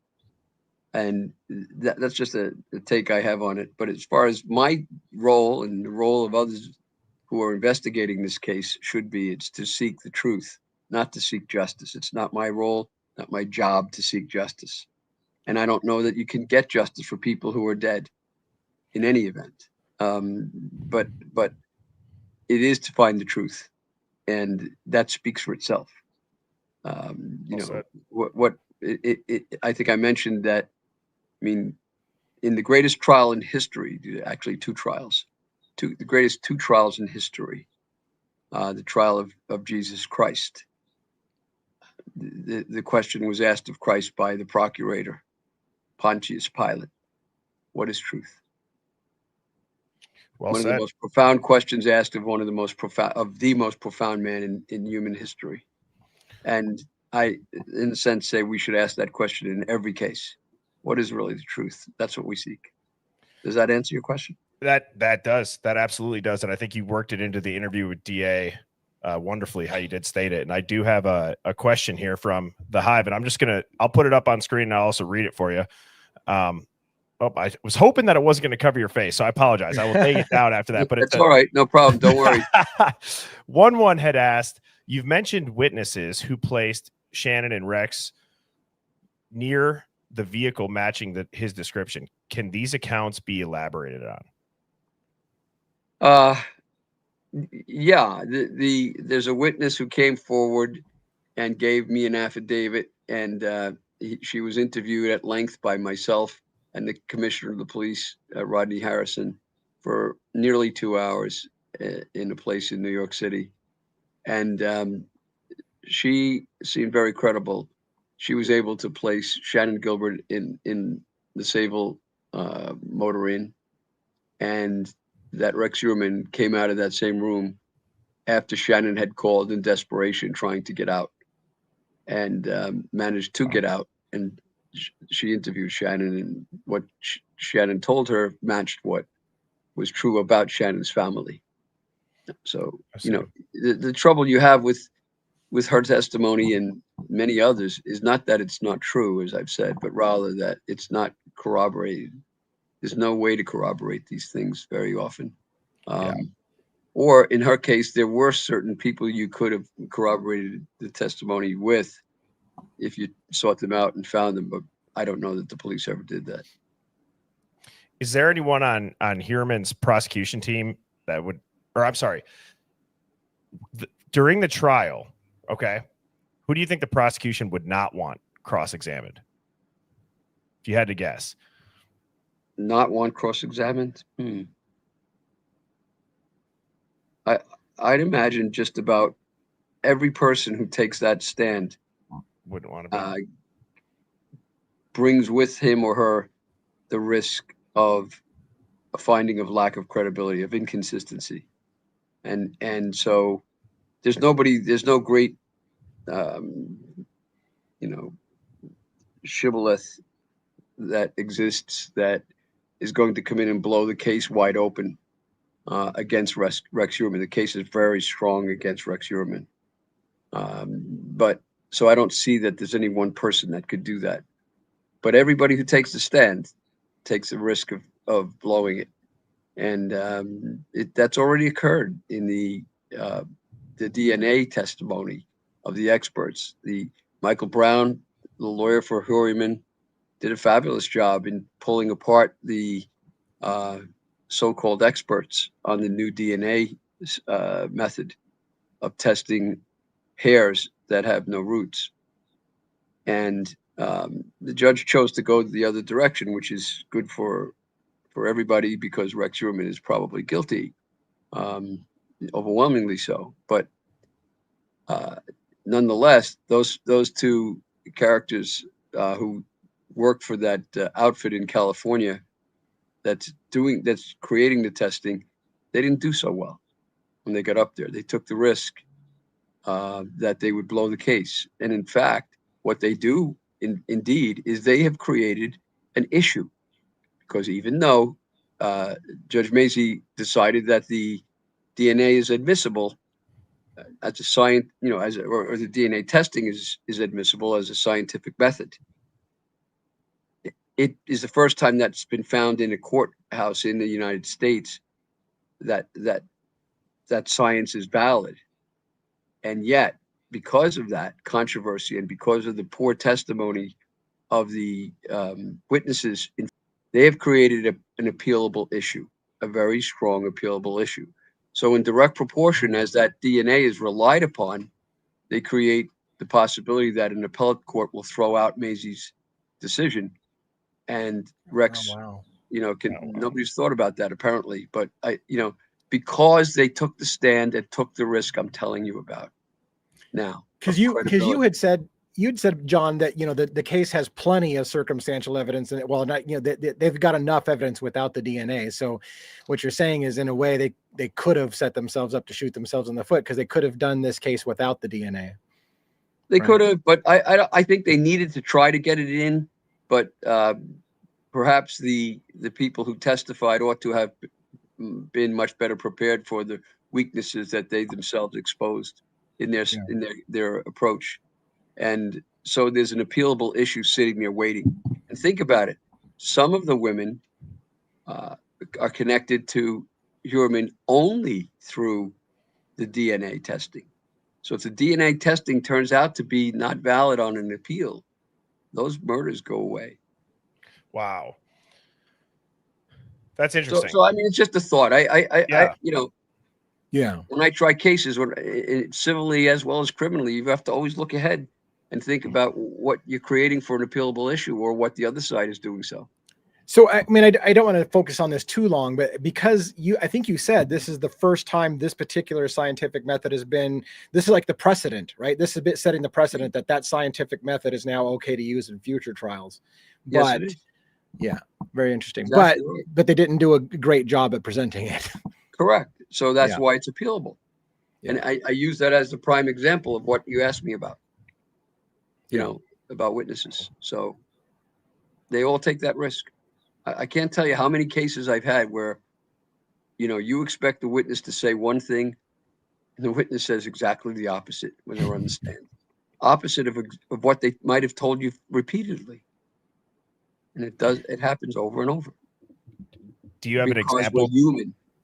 Yeah, because we're human. And I was just going to ask you, do you have an example in your mind throughout your, I believe you had said 43-year career? Yeah. Do you have an example that pops into your head where you're like, oh my God, I did not expect them to say that, whether it's about this case or anything else? Just about every case I've ever had that seems to happen sometime in some ways. And it depends on, not necessarily, against me, sometimes in my favor. But sure, I've had plenty of those. I can imagine. You have no idea, actually. But people do that all the time, and if a lawyer tries to coach them, and what's the difference between getting them ready and coaching them? There's a gray area, isn't there? And when the lawyer tries to coach them, it just boomerangs inevitably. Why? You're making me digress, because when they say something that surprises you, is it when you're putting them on the stand, or when they're under cross? Like, have you had this somebody? Yeah, that sucks. If you you coach them and you put them on and they still surprise you. Yeah, I don't coach them. I prepare them, but right. I won't tell them to lie, and I won't tell them to commit. That's stupid. That just doesn't make any sense, and it's also wrong. It's morally wrong. Right. So you don't do that. But if they could sit there and look you in the eye and say, this is what happened, they could understand and say exactly the opposite. I just had it happen the other day in another case, in my favor, actually, but it happened. So people are people. That's what they take, that risk when somebody's going to put them up there. There's all that pressure on them. They've sworn to tell the truth. There's people watching them. They know they're being judged, and an expert, meaning another lawyer, is asking them questions that put them on the spot. What do you expect to happen? Yeah, I want to make sure we get a couple of questions that are very specific to the case, because we're kind of talking about some non-specifics to this case. And I don't know if Birdie can pin this or not, but like one of the questions was, you've alleged a broader potential conspiracy involving police and other individuals. Has Rex Heuermann's arrest changed your view on this at all? No, my view is that not quite as you've expressed it, if you don't mind me saying so. Mm-hmm. My view is different. My view is that you need to rely on evidence, and evidence is what is it somewhere in one of Sherlock Holmes' stories? It's evidence, always evidence. That's the key. So my idea is, let's rely on the evidence. Now, the evidence can cause you to draw inferences. Those inferences can run anywhere from being very reasonable to being very speculative, but they're not evidence. And so you need the evidence until the inference becomes overwhelming, beyond a reasonable doubt, before you can make it into a pattern of facts that lead you to the proper truth, to the conclusion. And so people come up with all kinds of inferences, which is to say all kinds of theories about what happened and what's likely. I just saw an interesting thing on Reddit, and where somebody said there was a surgical blanket allegedly found below the body of Jessica Taylor. And so there was a lot of speculation on the internet about where it came from. And, there are a lot of good reasons to believe it came from this place or that place that's important from this witness or that's important in the entire case. But we don't know where it came from. It's speculation. So what does one person who holds himself out as very knowledgeable all the time on the internet say? Oh, it probably came from a shop. He probably bought it in a shop. You could do that in a store. How would you know that? Why would you say that as truth? That's not truth. Right. That's a guess, right? Yeah. And the police are guilty of guessing as well in this case, hugely, several times, which their guessing has hurt them, and it's going to hurt them in the Heuermann trial. So we shouldn't be doing that. We should be just trying to gather the evidence and patch together only very reasonable, overwhelmingly likely inferences before we make conclusions. So that's the one way I'd want to have a take on this. That brings me back to your question, which is, I think you had said that my theory was that there's several people involved. That's not my theory. It's one theory. But what I say is that theory, along with others, needs to be followed up. It needs to be investigated. Yep. And the evidence in that regard needs to be investigated and not discarded summarily, as it has been almost serially by the police department in this entire case. That's what needs to be done, and it has never been done. So, that's my lesson for the day. If you I could say it that way. We need more investigation of these other theories that exist. That is music to my ears, John, that is exactly what I love to do that in general. I know DA does as well. And it's like theories with receipts, and people who maybe only read the headlines, they might call you a conspiracy theorist, or as DA said, maybe you're just the armchair investigator. And I thought it was great that you had said, no, sometimes, having more eyes on it, you all are seeing stuff that leads to real evidence. So, well, and like John was saying, like a lot of times if you ask a question, all of a sudden somebody rephrases it like, you think this, and like, I don't think that. I just asked the question. We should be asking questions. Yeah. There's evidence that there are other people involved in the Human case. How can anybody deny the evidence that the hairs of Asa Ellerup are found on several of the bodies, and one hair on the buckle of the belt that was used to strangle one of the girls? That's evidence. That's real evidence. It's her hair. And what does that mean? Does that mean she's involved? Somebody needs to look harder at that question and not just write it off blithely, as the district attorney did do, I think at the urging of the police department, that these were hairs that fell off of they were family hairs gathered on Rex Human, and they fell off of him while he was killing these girls. Same with the daughter's hair, the same with the first wife's hair. There needs to be more investigating of why those hairs were there.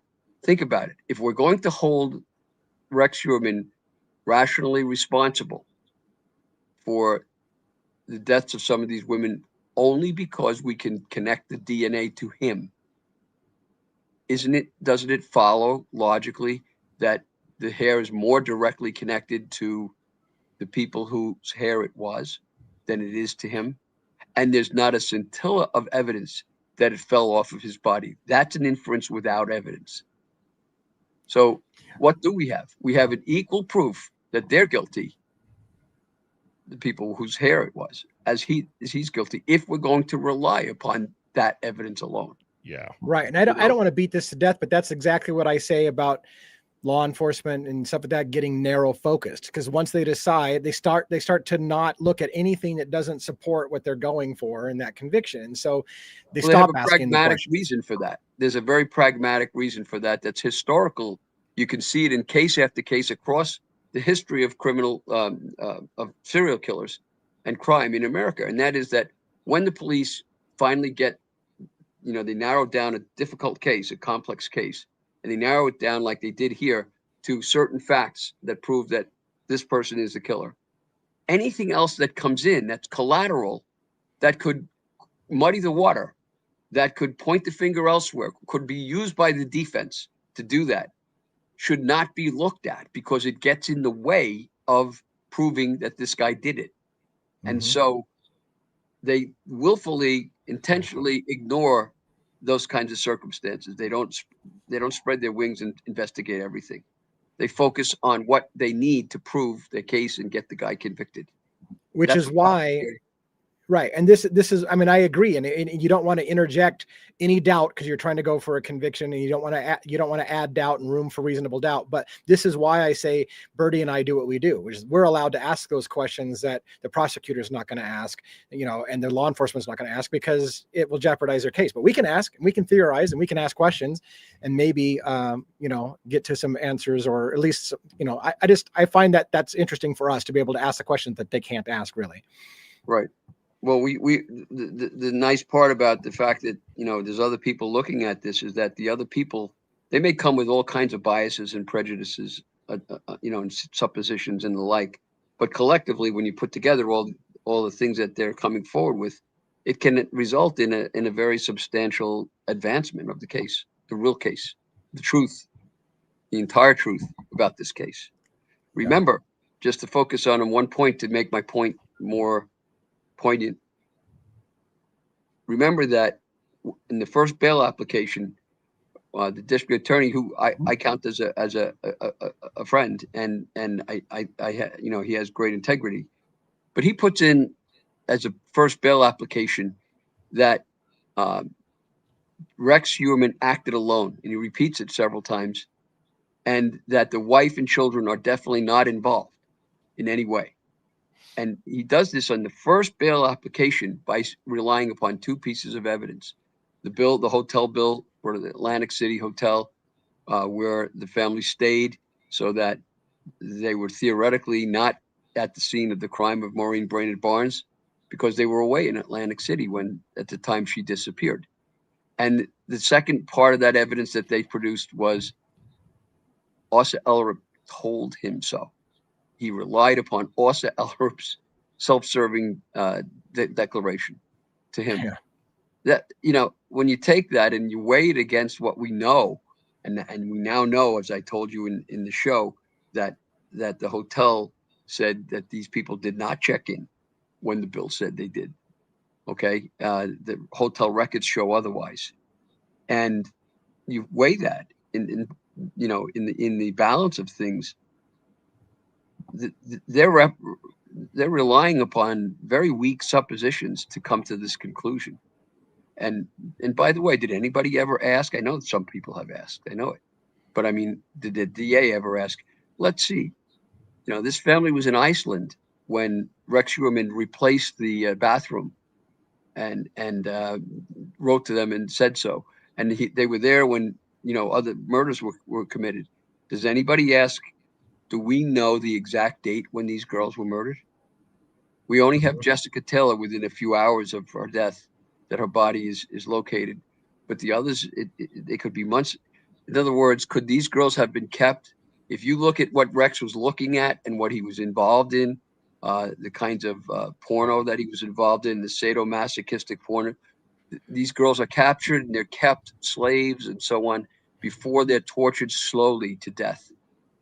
You know, did we don't know how long Asa Ellerup and the children were away before they came back, and when they came back, whether those girls were still alive, we don't know, and the DA doesn't know. If they did, they didn't put it. They put it out there. This is when this girl died. This is when that girl died, but they don't know that, and here they are making these conclusions. You know, consider that.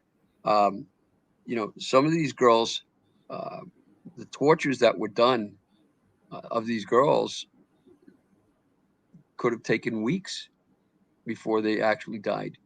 You know, and we have, you know, where did some of these bodies end up? Did they end up in the place where they were dumped when they were killed, or where they moved? Has anybody looked at that? You know, how does that, you say, well, how could a 3-year-old girl's hair appear on it's the daughter on two skulls of two of the women killed at different times that had to have fallen off the father? Could it, by equal reasoning, couldn't it have fallen off the mother? And the baby being held by the mother is much more likely than the baby being held by the father and having the hair on her. Or could it be that they were involved in moving the bodies several times over the course of time? After all, we have Rex Schuerman calling using the cell phone of Melissa Barthelemy after she was killed, or at least after she was taken. And she's calling the sister up in Lockport, near Buffalo, and saying to the sister, you know, I'm watching your sister's body rot. I said, and I misstated that and said your mother's body rot, but it was your sister's body rot. Well, if he's doing that, and it looks like he really was, and, you know, he's involved in that kind of sick stuff, isn't there a good chance that other people were involved in that as well with him? You know, look at the circumstances of this family. Everybody says, "Oh, look at Asa Ellerup. Wow, you know, how could she possibly be saying that this is her hero?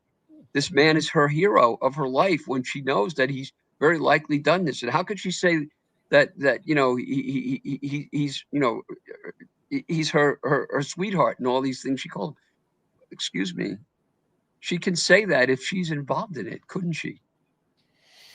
Isn't that the most likely explanation? Yeah. I don't say it's the actual explanation, but it is a good one and should be looked at more carefully. There are other people potentially involved in this case, likewise in the Shannon Gilbert case, that I have evidence of. Such a dark thought, you know. Yeah, and I, what you were saying, and you know, was this the narrative of, well, the killings must have happened while the family was out of town. you're pointing out there's really no evidence of that. They're just it's a narrative, right? So they're like, well, how could it have happened without their understanding? It must have been every time they went out of town, that's when it happened. But now that you're saying it, I don't know that they've ever proven that any of the murders happened during that window. Nobody can prove it, and although they could possibly disprove it, and that should be looked at. Take this as a small instance. I'm hoping that the homicide people thought of this. They probably did, because they're not stupid people by any means. So Rex sends a note to wife. Well, wife is in Iceland, saying, the bathroom. I made a mess in the bathroom, so I replaced the bathroom. And like this great announcement that he did that. Any cop dealing with people in crimes who are involved in serial crimes like drug dealing, haven't they noticed that people speak in code to one another? They speak in codes. I mean, I can't tell you how many drug dealers I've represented over the course of years who they had their own codes worked out. Some of them were very silly, but they were codes. And was that a code for her to come home, that he cleaned up the mess that he had made? It's time to come home and do whatever they're going to do with the body. Could it be that? Was that a code? Was that a signal to her to write to her? I mean, what do you make a mess in the bathroom, so you completely replace the bathroom? Does that sound right to you? No. Or is it a code that, I murdered somebody, there's slaughter all over the place, come on home? Did anybody think of that? Yeah. Well, when you say it like that, it seems almost as if the wife is aware that he's got a sick habit, and either she doesn't necessarily maybe want to be around, or if she was traveling, at that moment, and he gave her the green light to come back home. I mean, I don't think that that's a stretch. It's just, I think that there's so many people that is such a dark theory, because it's not relevant in their life. They don't know anybody that's ever had a habit like that it's hard for them to wrap their head around. Oh my God. Like, when you're hearing, people like yourself saying that does sound like a code. It really does. I'm so glad John said it, because when I say shit like that, people kick me in the nuts. They're like, "Oh, the devil's over here, just making a stretch." I'm like, "Hey, even John makes some speculations from that." Well, it's not a speculation. Again, it's asking questions. Yeah. He's not saying that's what happened. It's like, why wouldn't we ask? Is that what's happening? It's just a question, and people are so afraid of the questions. Yeah, these are. Look, they're theories. Those are theories that need to be investigated because the evidence drives you to do so. They need to be looked at. That's all. I mean, you put together the collective evidence here of the murders that take place potentially downstairs in this crazy room in a 1,343 square foot house. You're going to tell me that the wife, you guys, I assume, have wives or partners, and many other people watching this do. Did you ever meet a wife that doesn't go downstairs and want to look right away when the husband says, "Don't go downstairs and look"? Yeah, that's not going to fly at my house. Where's that going to fly? And they've got a submarine-like door with a handle like a submarine. Yeah, a metal door, and nobody pays attention in a 1,343 square foot house. You hear everything that goes on in a house like that. You put that together. You've got this the hanging on the wall in their house when Peacock interviews them is Baphomet, the devil, a wall hanging of the devil, and behind that a wall hanging of witchcraft symbols. And you don't put that together and say, hey, something's up here, something's wrong. They have on their kitchen table, when the police come in a year after the second time they come into the house with a warrant, a year after the first time almost, and there's a book on the table that the Church of Satan uses as their Bible, that they made a Mondo movie out of that book, filled with pictures of women disemboweled and their legs cut off, and dead people with their heads chopped off and so on, laying on the kitchen table in that house when they came in the second time, when the daughter alone was home. And then you look at the daughter's pictures. The consistency of all these things, consistent with murder, consistent with death, consistent with the enjoyment and pleasure of sick pleasure of watching death. And you don't put those things together and say, wait a minute, there's something wrong here. Right. I would think. Wow. Those things never seem to get into the narrative. And that was going to actually be a question that I personally had, is like, is there one question that you wish that call it the mainstream reporters would ask law enforcement when it comes to this case that they have not been asked, to just like straightforward yes or no? Or is there a question that either the media knows not to ask that you think if it was, would really put LE on their heels? No, I can't think of a single question, but I can think of, I'm not that creative. I don't have that dramatic flair, but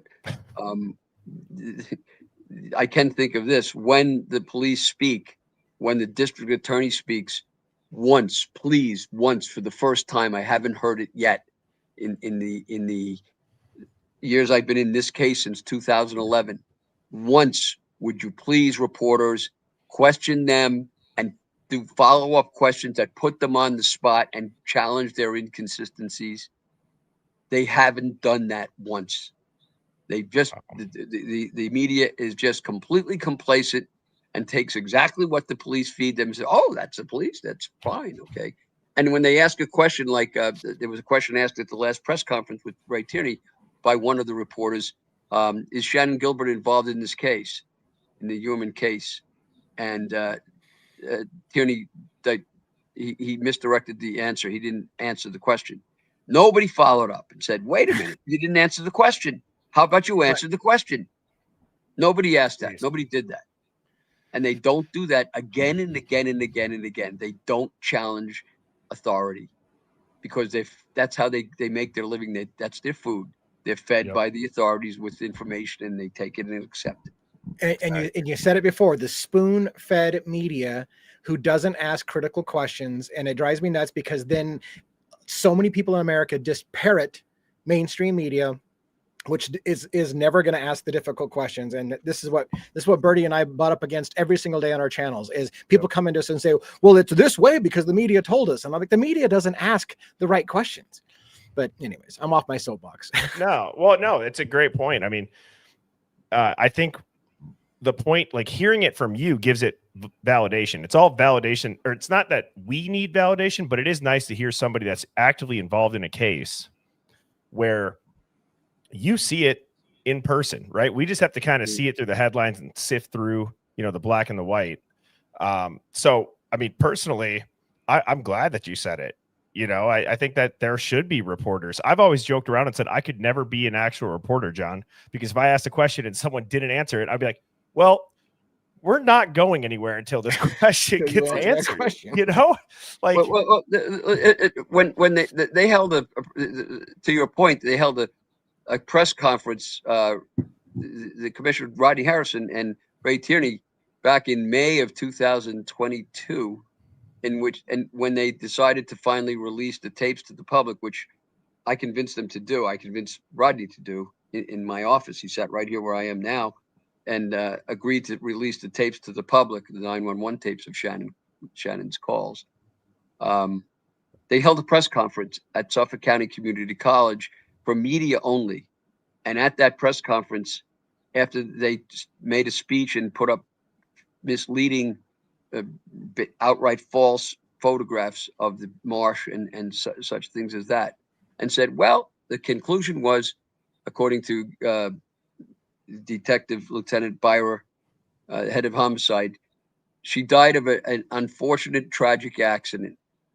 And they left it at that. Now, you start off with this, wait a minute, how do you know she died of that? And what accident are you referring to? And what's your evidence of that?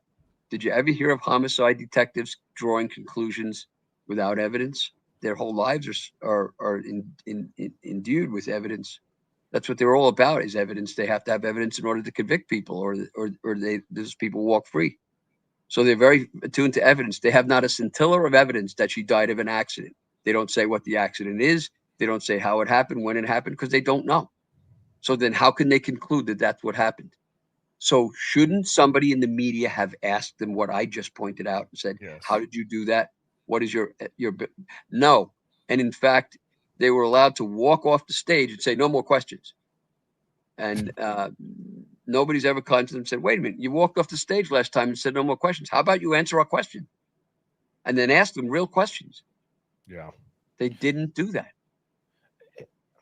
Yeah, insane. I could go on and on about that topic, and I won't. So, DA, if you got a question from your side that somebody was wanted to ask.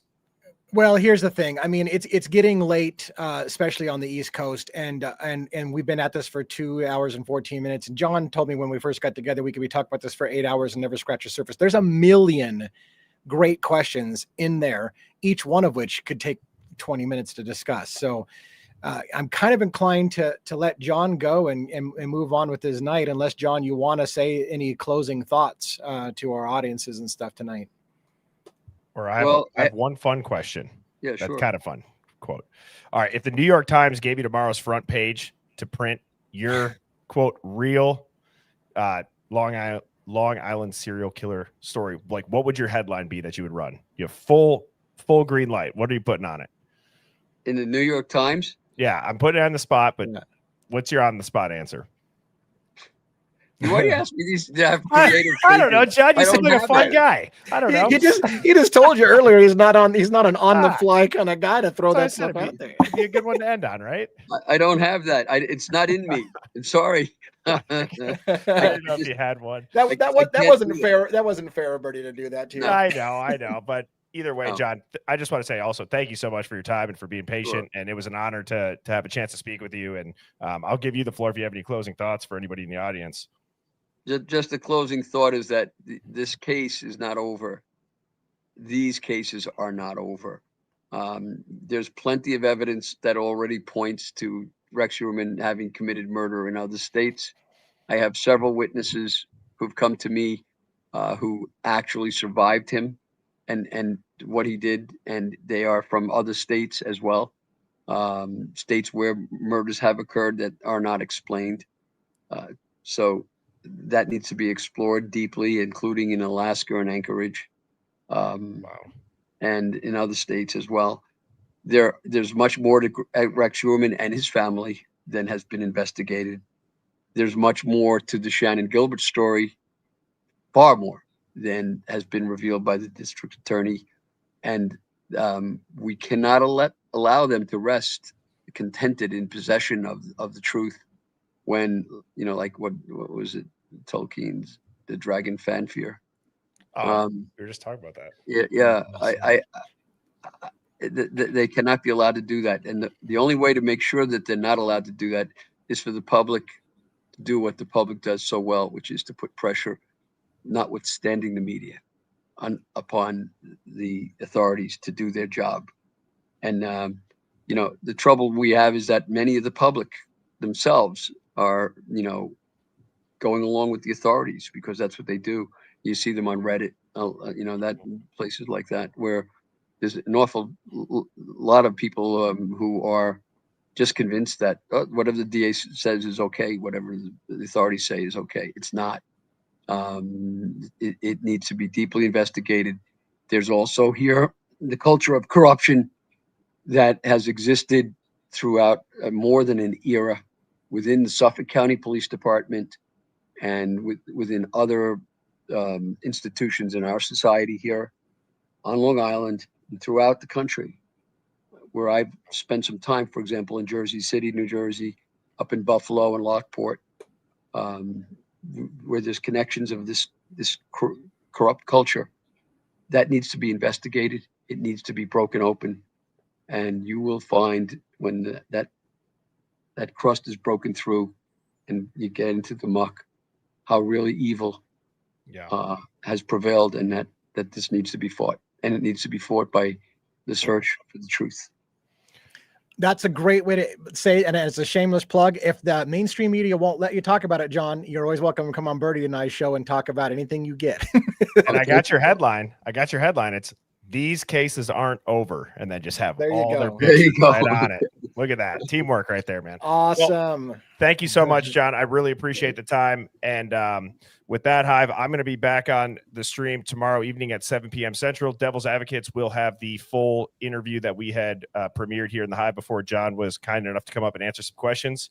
And with that, I hope everybody has a fantastic rest of their night. Thank you again, John. Thank you, DA. Cheers. Thank you, everybody. Thank you. Birds flying high, you know how I feel. Sun in the sky, you know how I feel. Breeze drifting on by, you know how I feel. It's a new dawn, it's a new day, it's a new life.